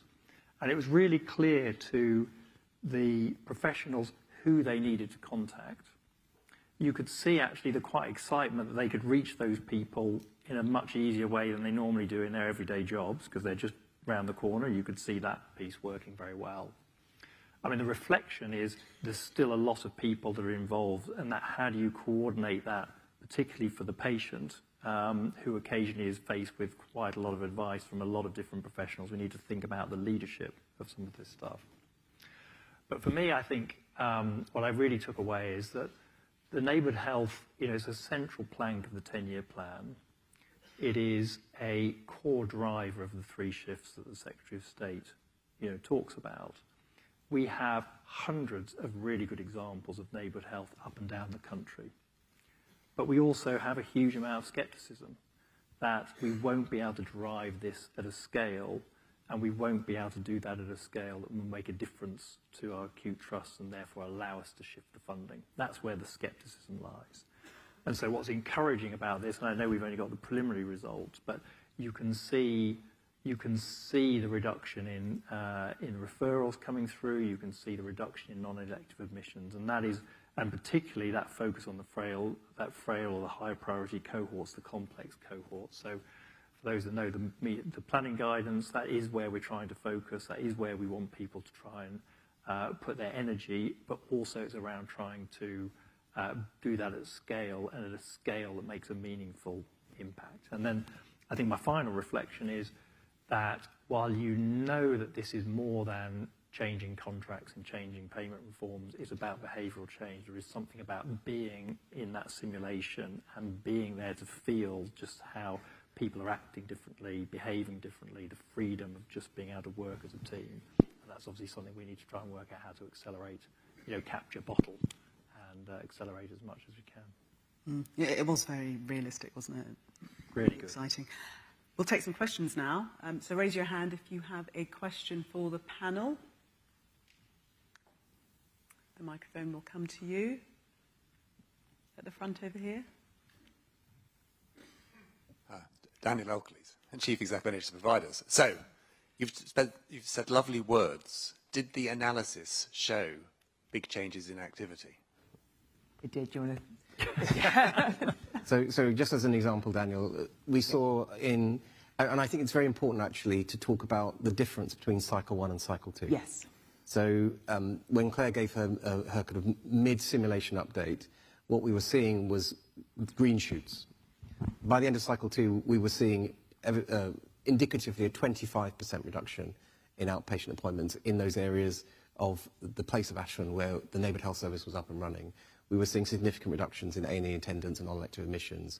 And we will go through the process with colleagues of validating those, because almost as important as the quantitative data that we've collected, and I think we've had hundreds, if not thousands, of interactions between clinicians, professionals and patients recorded over the last 2 days, is that qualitative feedback. So GP saying, no, genuinely, I spent more time with my patients doing more impactful things than I would ever normally get to do, and that was enabled by the fact that I could see a whole range of services aligned behind me. I wasn't simply having to try and put in repeat referrals to try and get the help that I knew those people needed, and actually in many ways those services were proactively stepping into the mix. So we will do a full write-up. We will share the evaluation with colleagues over the next few weeks, but I think it's really important to say that numbers in and of themselves, to James's point, are probably not going to persuade people in the real world that this is necessarily going to work, but actually listening to the experiences of both system leaders and frontline professionals, and most importantly, the experience of residents themselves, I think is a really important step to understanding what is driving that change, as well as being able to evidence that that change is happening. Can I just add one thing to that? Just so when we began yesterday morning, we talked about the 3 C's with participants in the simulation, which were around courage, so to be brave and to try different things out, connection, which was around finding new relationships, asking new questions, and curiosity. So just to reiterate the point, the curiosity one applies to all of us, because we didn't know that this would be the outcome. So this was not set up to deliver a particular outcome. The spirit of curiosity was around genuinely seeing what would happen. So firstly, it was a massive relief, as well as being very excited to see the figures coming back and see that impact. It was what we hoped for. And again, Simon talked about hope at the beginning of the conference. And I think it's a really important part of this whole process of stepping into a future, trying something, being curious, and then in this case, being really, really delighted by the results. Time for one last question, I think. Oh, there's one at the back.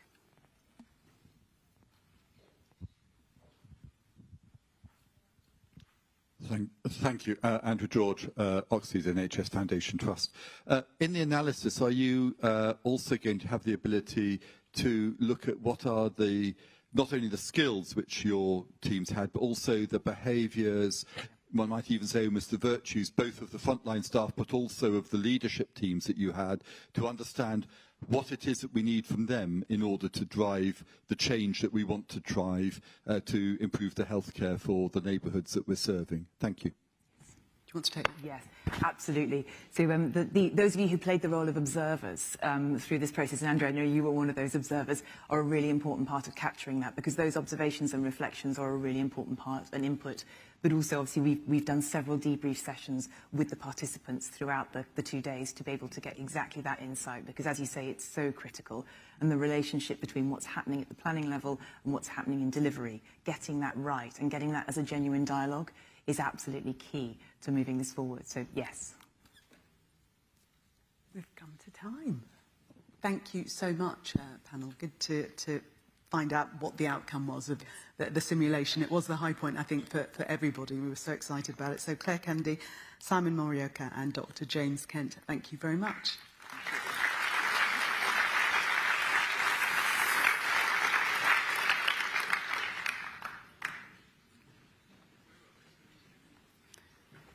And we move on. So this is our last section now for the afternoon. We're going to have I was going to say cosy little fireside chat, minus the fire and with 2 extra chairs, with NHS England's Chief Executive, nonetheless. So we're going to take a deep dive into some of the current priorities and challenges facing the NHS provider sector in today's evolving healthcare landscape. And for this section, I'm going to make you do most of the work. You're going to be asking all of the questions. We want to leave a good chunk of time for you to get your questions in. Time runs out very rapidly with these sections, so you have been warned. Prepare your questions now so that you can get them in first dibs. Get your thinking caps on. So please join me now in welcoming to the stage Sir James Mackey, Chief Executive, NHS England.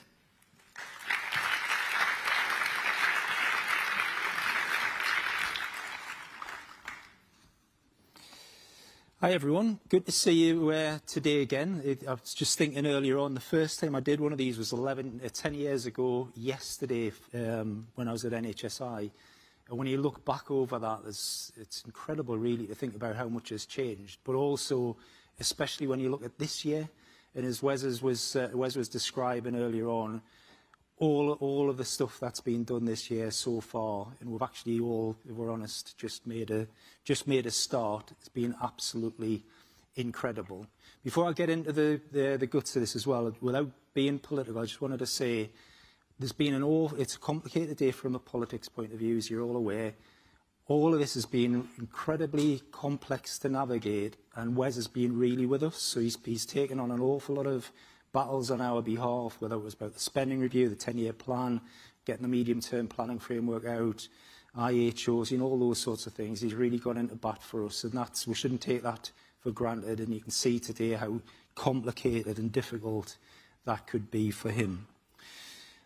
When we set off in the spring, there was an awful lot happened in a rush, as you remember. All of the stuff around the financial reset, the start of change of the operating model, that shock of the British Social Attitude Survey. And if we're honest, we're all really a bit downbeat at the time, really kind of lacking in confidence about where we are and our ability to actually start shifting this and turning it around. And again, as Wes has said earlier on several times in his speech, confidence is really, really important in all of this. You all really lent into this right at the beginning. The leadership response is absolutely fantastic, but it has felt a bit like a sort of Japanese game show where every time you get through one thing, there's some other big complicated thing that we have to navigate. And we're now on the edge of that, so sort of partly reflecting on the year so far, which financially absolutely incredible what people have been able to do.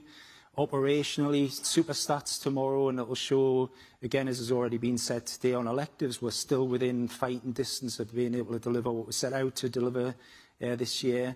But so much else that we're still, everybody's grappling with. And then if you look into what we're just about to face into, another, very irritating round of industrial action at a time of year we could really do without it, and all that extra strain on our staff and the impact on confidence again for our population as to see that disruption, and it creates all that anxiety and churn. And then probably, as we were talking about last week in the King's Fund straight into another round of flu, into Christmas, peak winter time, you know, etc., etc. It's really easy to look into all this and feel a bit overwhelmed and a bit, you know, how we're going to do this. And all I would say in all of that is, let's hang on to what's happened so far. And in all of that, the really big striking thing for me throughout has been the way everybody's pulled together. How about through the changes, however difficult they've been, people have pulled together, being honest with each other. You've been, you know, really lent into your challenges locally and work with staff, work with partners, etc. And we are seeing signs of things starting to go in the right direction. So really want to try and take confidence in that about the next few months, but also in the medium-term planning framework stuff, that bringing the future to life in today's. We've just been seeing a bit of it, I think, about neighbourhood care. And if Paul Corrigan was here, he'd be talking about how the future, how the innovation, how the transformation is the thing that helps solves the problems today. It's not the thing that happens after we get through today's challenges. So whichever way you look at it, it's going to be complicated, it's going to be messy, but a really good start. We'll talk more and more about things like leadership in this next phase as well, because we'll get the leadership standards framework out soon, but also want to start opening up the conversation about leadership development, pipeline management, making sure we've got succession planning in place for everybody. You've all got the support around you, your colleagues have. And again, one of the things that has been really fantastic actually over the last 6-7 months or so is being at the first FD conference since before COVID. We had Qs together a few weeks ago, really bursting with energy and frankly wanting to get past this and get a hold of what we're all grappling with. And the energy and the enthusiasm with all that, tinged with, you know, the understanding and the burden of the things that we're dealing with day to day, will give us hope for the future and the ability to move on and power on. So I'm not going to witter on much more now today. I'm happy to just sit down and take any questions. Just wanted everybody really to take a moment to reflect on what you've done so far. It's absolutely not over. It's never going to be over. We all know that. Fantastic job so far. Let's stick together in the next few days, weeks and months as we navigate the messy stuff. But hopefully we'll start all seeing bringing the future to life through the medium-term planning and bringing IHOs to life and neighbourhood care to life and all of the things that we all really want to lean into and develop. So thanks very much. I'll sit down now and we'll take questions.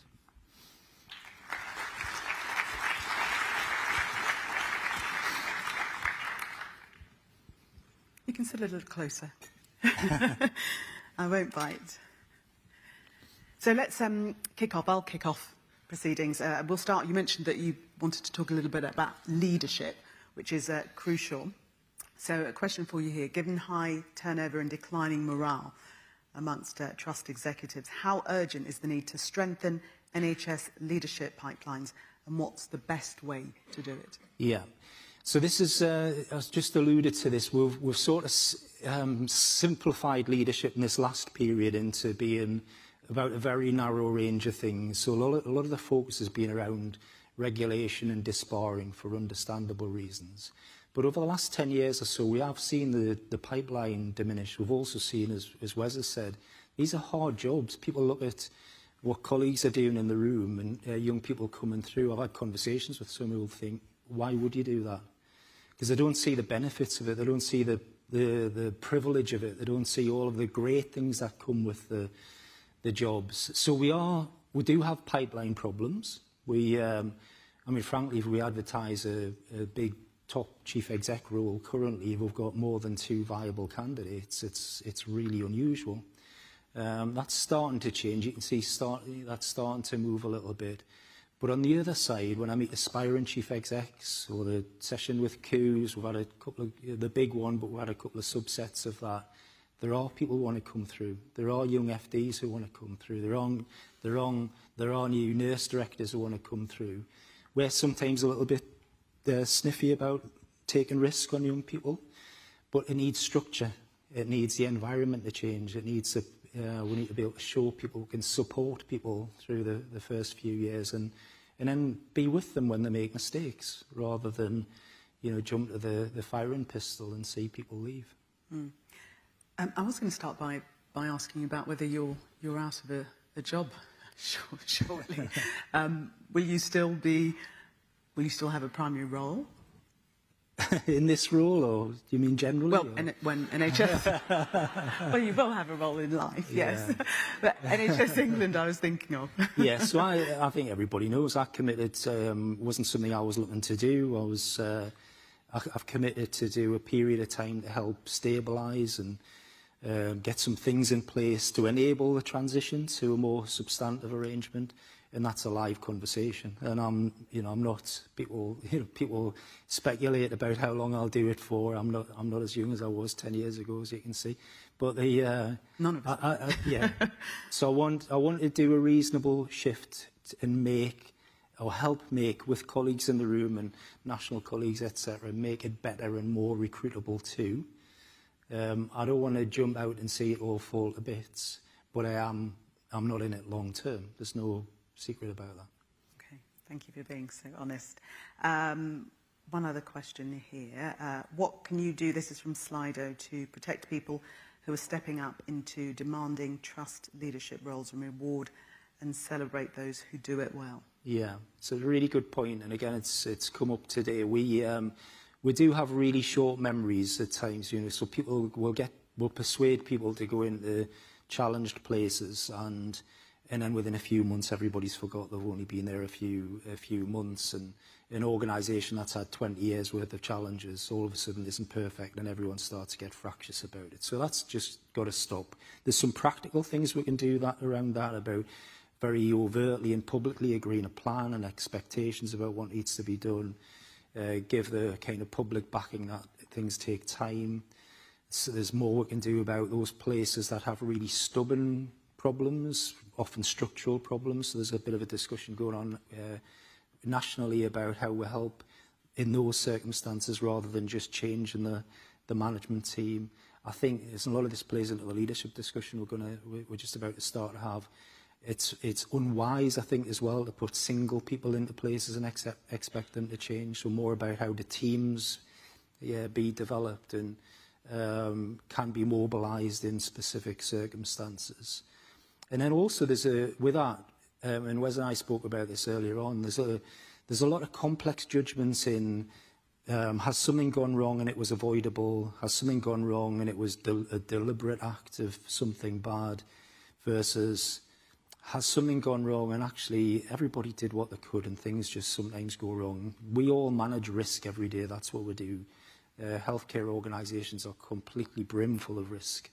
And not everybody's going to get that right. So I think overtly and publicly, being behind people when they've tried their best and things haven't quite gone to plan, help them regroup and help them have a go at the next challenge. Okay, thank you. Let's open the floor now for questions. As I said, you're going to do the work this session. Just at the front. Hi, Laura Donnelly from the Daily Telegraph. Going back to strikes, which you said are very irritating, do you think it's regrettable that the government legislation is going to make it easier to strike at a lower threshold, so that, you know, the BMA will be able to strike with less and less of a mandate as time goes on? Yeah, hi Laura. So it sort of links to the question to Wes earlier on, doesn't it, about the legal framework around all this. I also respect the right to strike. The way I would look at it is, we shouldn't look for the legal mechanics to make it harder or impossible for people to strike. We should look at creating a working environment and the relationships and the support and the joy at work that hopefully get people to never really want to be in that place. And, you know, we're all annoyed about it. We're all irritated about it. It's going to be disruptive, and we'll have, you know, weeks of trying to get back on our feet at a time we could do without it. We'll have members of the public worrying about whether they can get what they need over that period at a time when we don't need it, etc. But we understand where they are. We do really need to work at getting around the table, resolving the issue, making the NHS a better place to work, helping, young resident doctors and then others, if they wanted to, you know, they're thinking about this sort of thing, understand the benefits and the privilege that comes with these jobs as well. And I think it's ended up feeling really fractious, as you can, you know, as these things do. It feels really transactional as well. So we're talking about a very kind of small element of the whole employment relationship, etc. And we have absolutely, I think, lost sight, and we are worried about the risk and damage to the profession and what, you know, their place in society and what that means for the NHS and its place in society, etc. So, in short, I would worry less about what the law says and who can do what, because really no one should ever really want or feel the need to do this, because we've just created different circumstances by which they feel and we feel like everybody's getting a fair deal. Another question? Over in the centre there. Hiya, I'm Zoe from HSJ. So you said before that you want to do a reasonable shift in your current role, but can we take that answer as you might be willing to stand down before NHSE is abolished? Honestly, I'm having reminiscence therapy here as I'm sitting here. When I did NHSI, most of the questions were about why I was doing 2 years. So I don't want to. There's lots of complexity in all this. There's, you know, the complexity back in my host organisation. I'm sitting staring at my chair from Newcastle, sitting in front of you. I've got family circumstances and conditions. I've got a commitment to the national system. I am the NHS through and through. I really want to get us to a better place. And it's just not that straightforward to say this is going to be all done in March, April, May, the following April, May, whenever it is. So I'm not going to get drawn on the specifics of the timing, but I don't want anyone either to doubt my absolute commitment to making this better with you all and try and, you know, we've all already made, I think, a really good start on that and the absolute commitment to get the NHS back on its feet. And I would hope that I can do a national stint and then go and see some of that through back home in the northeast as well before I hang my boots up. Okay, just the last two questions, just to say, for full disclosure, were from journalists. One here from Slido. Beyond the 8 trusts that the Secretary of State announced, who will be an advanced foundation trust? What else can you share about how other trusts get this status? Yeah. So we're gonna publish shortly, can't remember when, maybe tomorrow, the list who are in the first wave, the first batch. We have a pipeline. And we've had quite a lot of discussion recently about the bar, who's in good enough shape to be able to go through the process, what the challenge will be, and trying to restore the benefits of the original FT process that really, for those of us that went through it, really did sharpen organisations up, really crystallise day-to-day performance, but governance, standards, connection with the population, the ability to plan ahead, etc. So there'll be a small number announced as the first batch. There's then a larger batch behind of people who are either already performing at a level that can be considered, but we just can't process everybody at once, or ready if certain things get sorted out in the next few months. And we want it to be a live and interactive thing. It'll not be an annual event. We want to be able to respond if somebody's not quite ready now, but they can do something between now and the end of the financial year to show that they are ready. And what we want to do is try and encourage people and pull them into that process rather than just everybody feeling like that they're end of a long pipeline. On the IHO thing as well, so there's been a bit of confusion about what IHOs are and stuff, so we'll clarify that. For me, it's a thing that takes whole population burden as opposed to single service segmentation. So we'll publish something to just clarify that and create a bit of more clarity for people who want to go in that direction. And one of the challenges we've been grappling with, and this came home to me at a visit I did in the summer with an organisation that, as it stands, can't qualify as an advanced FT because they're not in the right kind of segmentation, but had a good argument that if they were in a more integrated setup, could help solve their problems. So we're actively considering whether we can, after this first batch or alongside it, start thinking about where that integrated model is the solution rather than something that people have to get to a certain point and then start leaning into the solution after that. And I think that's genuinely possibly transformative for some of our struggling areas, especially in rural coastal communities. Specific question about mental health here. What is your ambition for mental health? Are you choosing to trade off mental health? I'm not choosing to trade off mental health at all, no. So it hasn't had as much airtime as we'd wanted to have in the last year or so. And, you know, we had Claire stand down and various other things. We're just about to recruit a new national lead for this.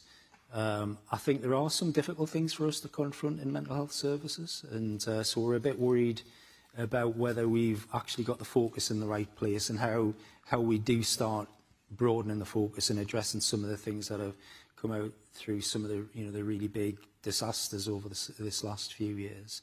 And then that'll get energy going into next year. But it's not, it hasn't been deprioritised. It's still on the radar. I mean, recent events kind of crystallise it as well. But it has been a little bit crowded out with all of the other stuff that's been going on. Okay, another question from the floor. Two at the front here. Oh, sorry.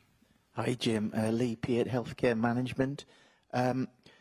We heard about the ICB redundancies earlier. Where is the money coming from for this? Yeah.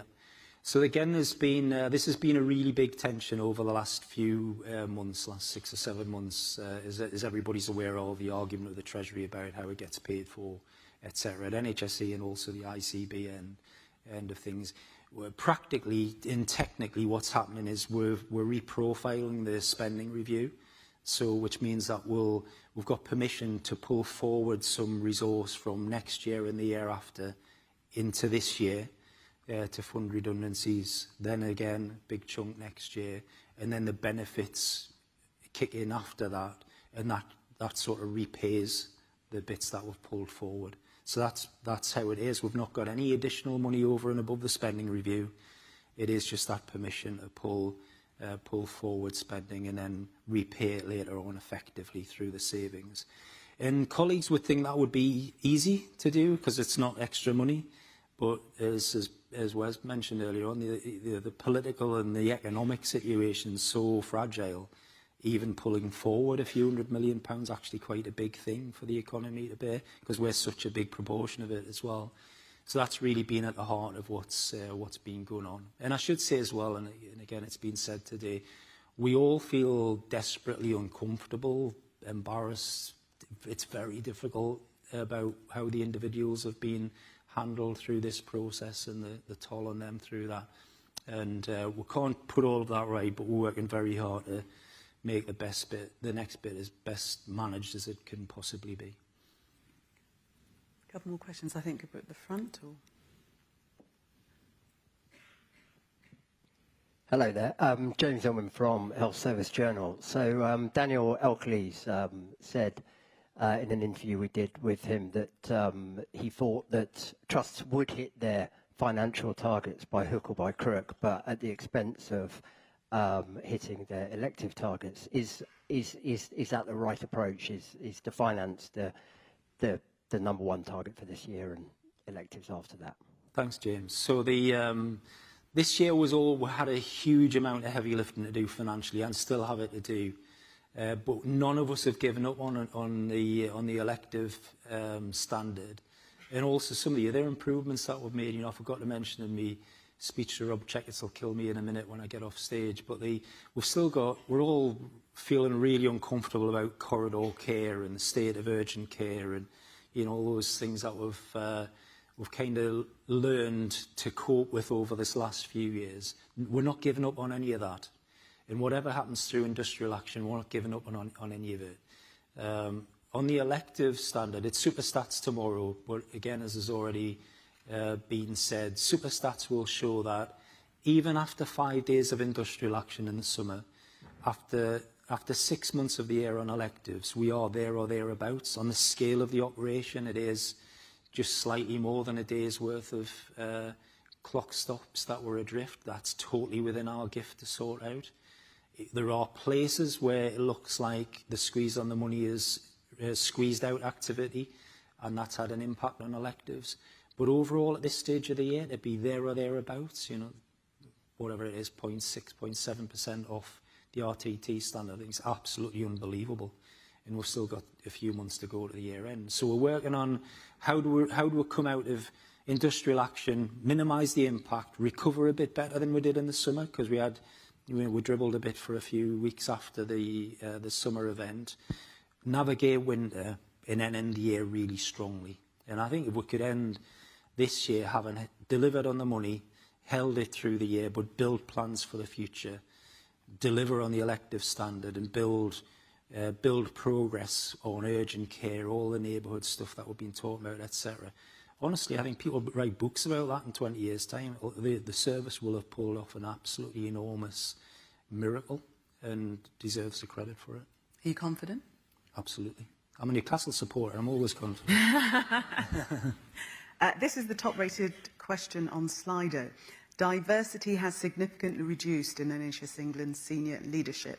Does this present challenges for you in connecting to the front line and patients? Yeah, absolutely. So the diversity is not what it should be in the national team and the national system. We are in the process of recruiting to new roles as well now. So colleagues who volunteer to join me in the spring were always, like me, temporary in different ways, you know, etc. So there's a national process going on and filling roles as we go through this next few months to appoint to the substantive team.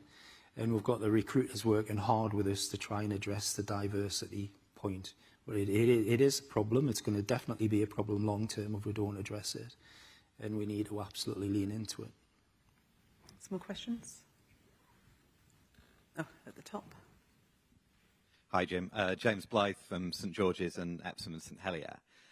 We've got a new set of rules going into the planning round this year that I think will helpfully flush out some of the sustainability challenges in organisations and systems. What are your expectations of those organisations and systems in working with you and your team to make sure that we get to the right medium and term and long-term plans for those organisations and systems? Yeah, it's a great question. And the first thing we want to do, and this is why it sounds technical, but a really big push to plan for the medium term is it does allow us to confront things that are maybe long-standing issues or just really big sustainable issues, configuration issues, whatever structural problems we've got. Let's flush them out first of all. Let's be honest about them. Let's not paper over them, which is a thing that happens when you're doing very short-term plans under a lot of time pressure to get them done and a lot of sort of central pressure to come up with certain answers, etc. So first of all, let's get them out. Let's have the conversation. Let's work out with the political team if something needs us to start having conversations with the population, with political colleagues about changes that might need to happen. But also, the NHS has got a bit of a habit to looking at problems and blaming it immediately on a structural or a service configuration issue and then convince itself it's a single silver bullet to solve the problems. So I think expect a degree of challenge on that because the public are really worried about these things when we start moving things around or changing them or talking about the future of services because generally they feel the lose in that. So I think the key is the honesty, flush them out, be objective about it, be data-driven, be clinically driven, but think about the patients in it, and then we can have a conversation about how things get managed. There was a question at the front. Hi, Jim. Sean Linton, Sunday Times. I just wanted to ask you about the Kingdon review by Camilla Kingdon that came out this week. She talked about Cinderella services, and her review was about paediatric audiology and the awful scandal of hundreds of children being harmed by that Cinderella service. Yeah. I wanted to ask you if you could respond to her report, her calls for a change in leadership amongst the people leading that service. But what are the other Cinderella services that you worry about? Yeah, great point. So understandably, I'm not going to get drawn into calls for individuals to leave and all that, but I'll just go back to during the COVID period, a lot of us felt we curtailed activity for too long. We were going to pay the price. Individuals were going to pay the price of things that were shut down. Access was shut down for too long, etc. It was really difficult. It's very easy now to criticise the judgments, but a lot of us worried about that. When I went into Newcastle hospitals in January 24, there was a big paediatric audiology waiting time problem. It wasn't something I'd been running directly. And you could really see the impact of that. So I think there was a bit of a burden for us, or there's the responsibility at a national level, but also locally we've all been responsible for these things. We could have challenged ourselves a bit more on some of these things. And there's a constant discussion about, there's a bit of an obsession in England about the size of our waiting list, the elective list, and all the things that are measured. And that's important because there's a degree of public accountability. But we all know there's a lot of other stuff that goes on. And I remember, again, in a Northumbria setting, lots of very challenging board discussions about, we look very good on the things that are measured, but prove to me we don't have lots of other people who are suffering because they can't get into the system, or we're denying access, or what about all the invisible stuff? And I think we would really want boards to be really curious about that. I want us to be more curious about it in the national system, and making sure that we're not just performing well on all the things that we measure. Hopefully at some point we will be performing consistently well on them. But we're always searching for things where there might be other community groups, patient groups, segments of society who aren't getting the access that they need. And I think that's the lesson in that. I think, and again, just extend, Sean, one of the points. We all know that we've got very used to, over the last few years, waiting for instruction. One of the really big things we're trying to change in all this is, let's not all wait for instruction. We haven't got all the answers. Be more curious locally, be more challenging locally. And we want to try and create the frameworks and the rules and the systems to support that. But I think those things, when they do start to become more visible to local boards, let's deal with it. Another question from Slido. What mechanisms are in place to ensure that anti-racism work and the EDI improvement plan lead to meaningful change, not just symbolic gestures? How high a priority is this for NHS England and the Department for Health and Social Care? Yeah.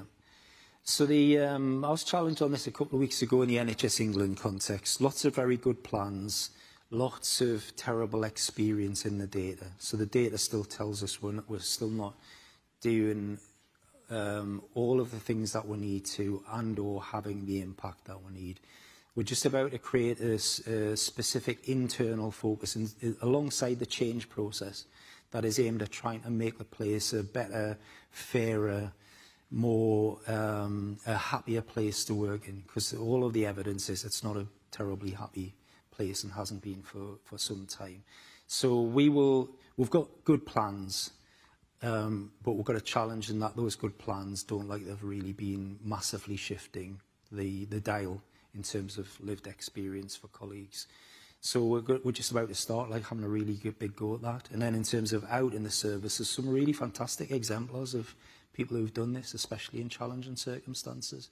I think for that, and generally the stuff that everything we're all doing really, is where it looks like somebody's cracked it. Let's talk to them. Let's find out how they've cracked it. If there's really good practice somewhere, let's borrow it.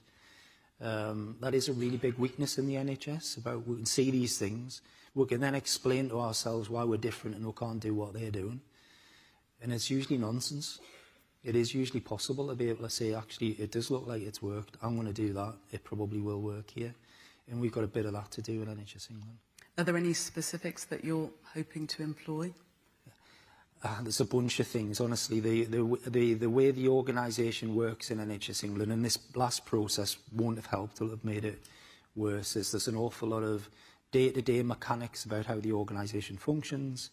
It's very siloed, it's very remote, so there's an absence of belonging for a lot of staff into the organisation. It's very hard to see because it's so big and it's so sprawling, it's enormous. So we need strategies to tackle all of those things. Middle management don't feel able to manage. staff feel very badly managed. Everybody blames HR, you know, etc. It's a sort of classic mix there. But again, looking out into the NHS, there's an awful lot of organisations that have made fantastic progress on staff survey, on DES and RES and various other things over the last few years. We should learn from it. So you know what, you've identified what good practice is, you just need to start to follow implementing it. Yeah. Any more questions from the floor?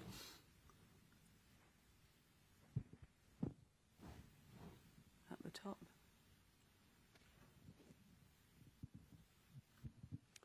Thank you. Beach Palmer I'm a chair of a mental health and community trust. There's a couple of things that many people take for granted when they work in the NHS, and I think a couple of them at the top are probably that they feel valued and that they remain safe. It won't have gone unnoticed that the heightened state of community at the moment is a lot of our staff receiving an increased level of verbal and physical abuse, especially those coming from minority ethnic backgrounds. I wonder whether you had any comment to make. Perhaps it feels like it leads from the last question you just had. But importantly, whether you wanted to stress, along with me and others in this room, I'm sure, that the NHS remains open for every single member of staff, that we value each and every one of them, regardless of their background, race, religion or colour. Yeah, absolutely, absolutely. So there's a few things immediately come to mind. One is in the riots of last year, when I was in Newcastle, watching the way the community and staff pulled together and basically said, this isn't happening here. And, you know, help people adjust shifts, give them lifts home, accompany people home, you know, all the things that shouldn't be necessary but were in the circumstances. It was at the same time horrible and terrifying, but wonderful to see people mobilise and pull together and stuff. Last week, I had a catch-up with a colleague in the south of England who was Sikh, and his mother, who'd been here 30-odd years, was assaulted recently by a 15-year-old with a St George's flag, and they punched this old lady. And honestly, when you hear those sorts of things, you just think, what on earth England coming to, Britain coming to, the UK, etc. And then yesterday, one of our chief exec colleagues is personally at risk of threat to life. I had an exchange with them yesterday with an angry family. So we are in a really bad place societally, but also that, you know, how people think this is right in any way to threaten anyone and make anyone feel vulnerable, whether it's race or whatever, is just wrong. We should not accept it in any form. All of us need to make sure this is not acceptable in any form.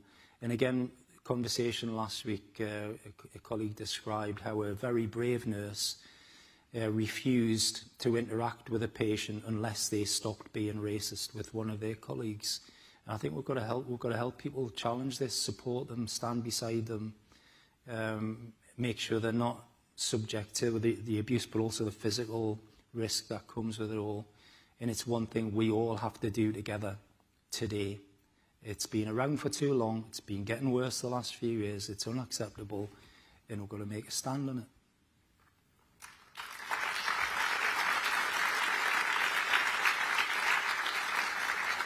Now, as we've alluded to, there's a lot of change in this sphere.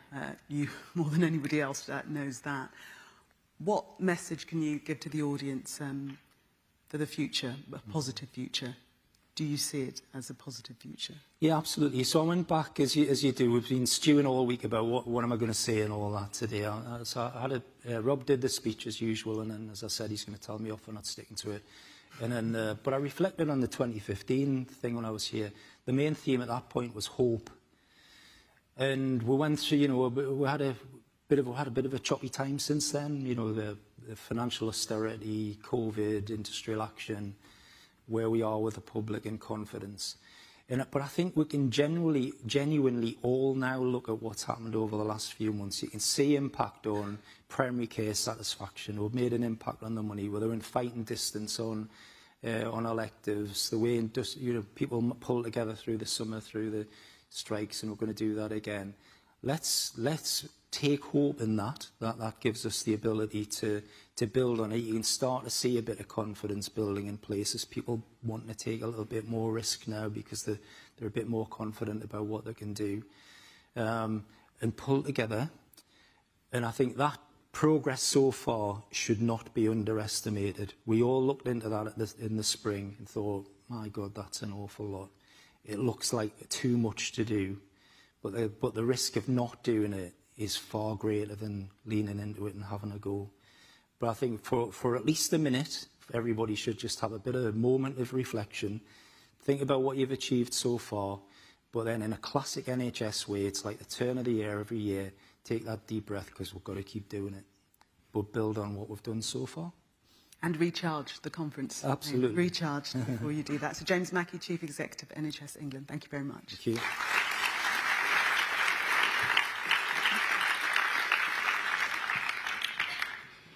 So that was our last session. Please don't forget to share your feedback by following the instructions shown on the screen. I hope you'll agree that it's been another exciting day filled with important conversations on leadership.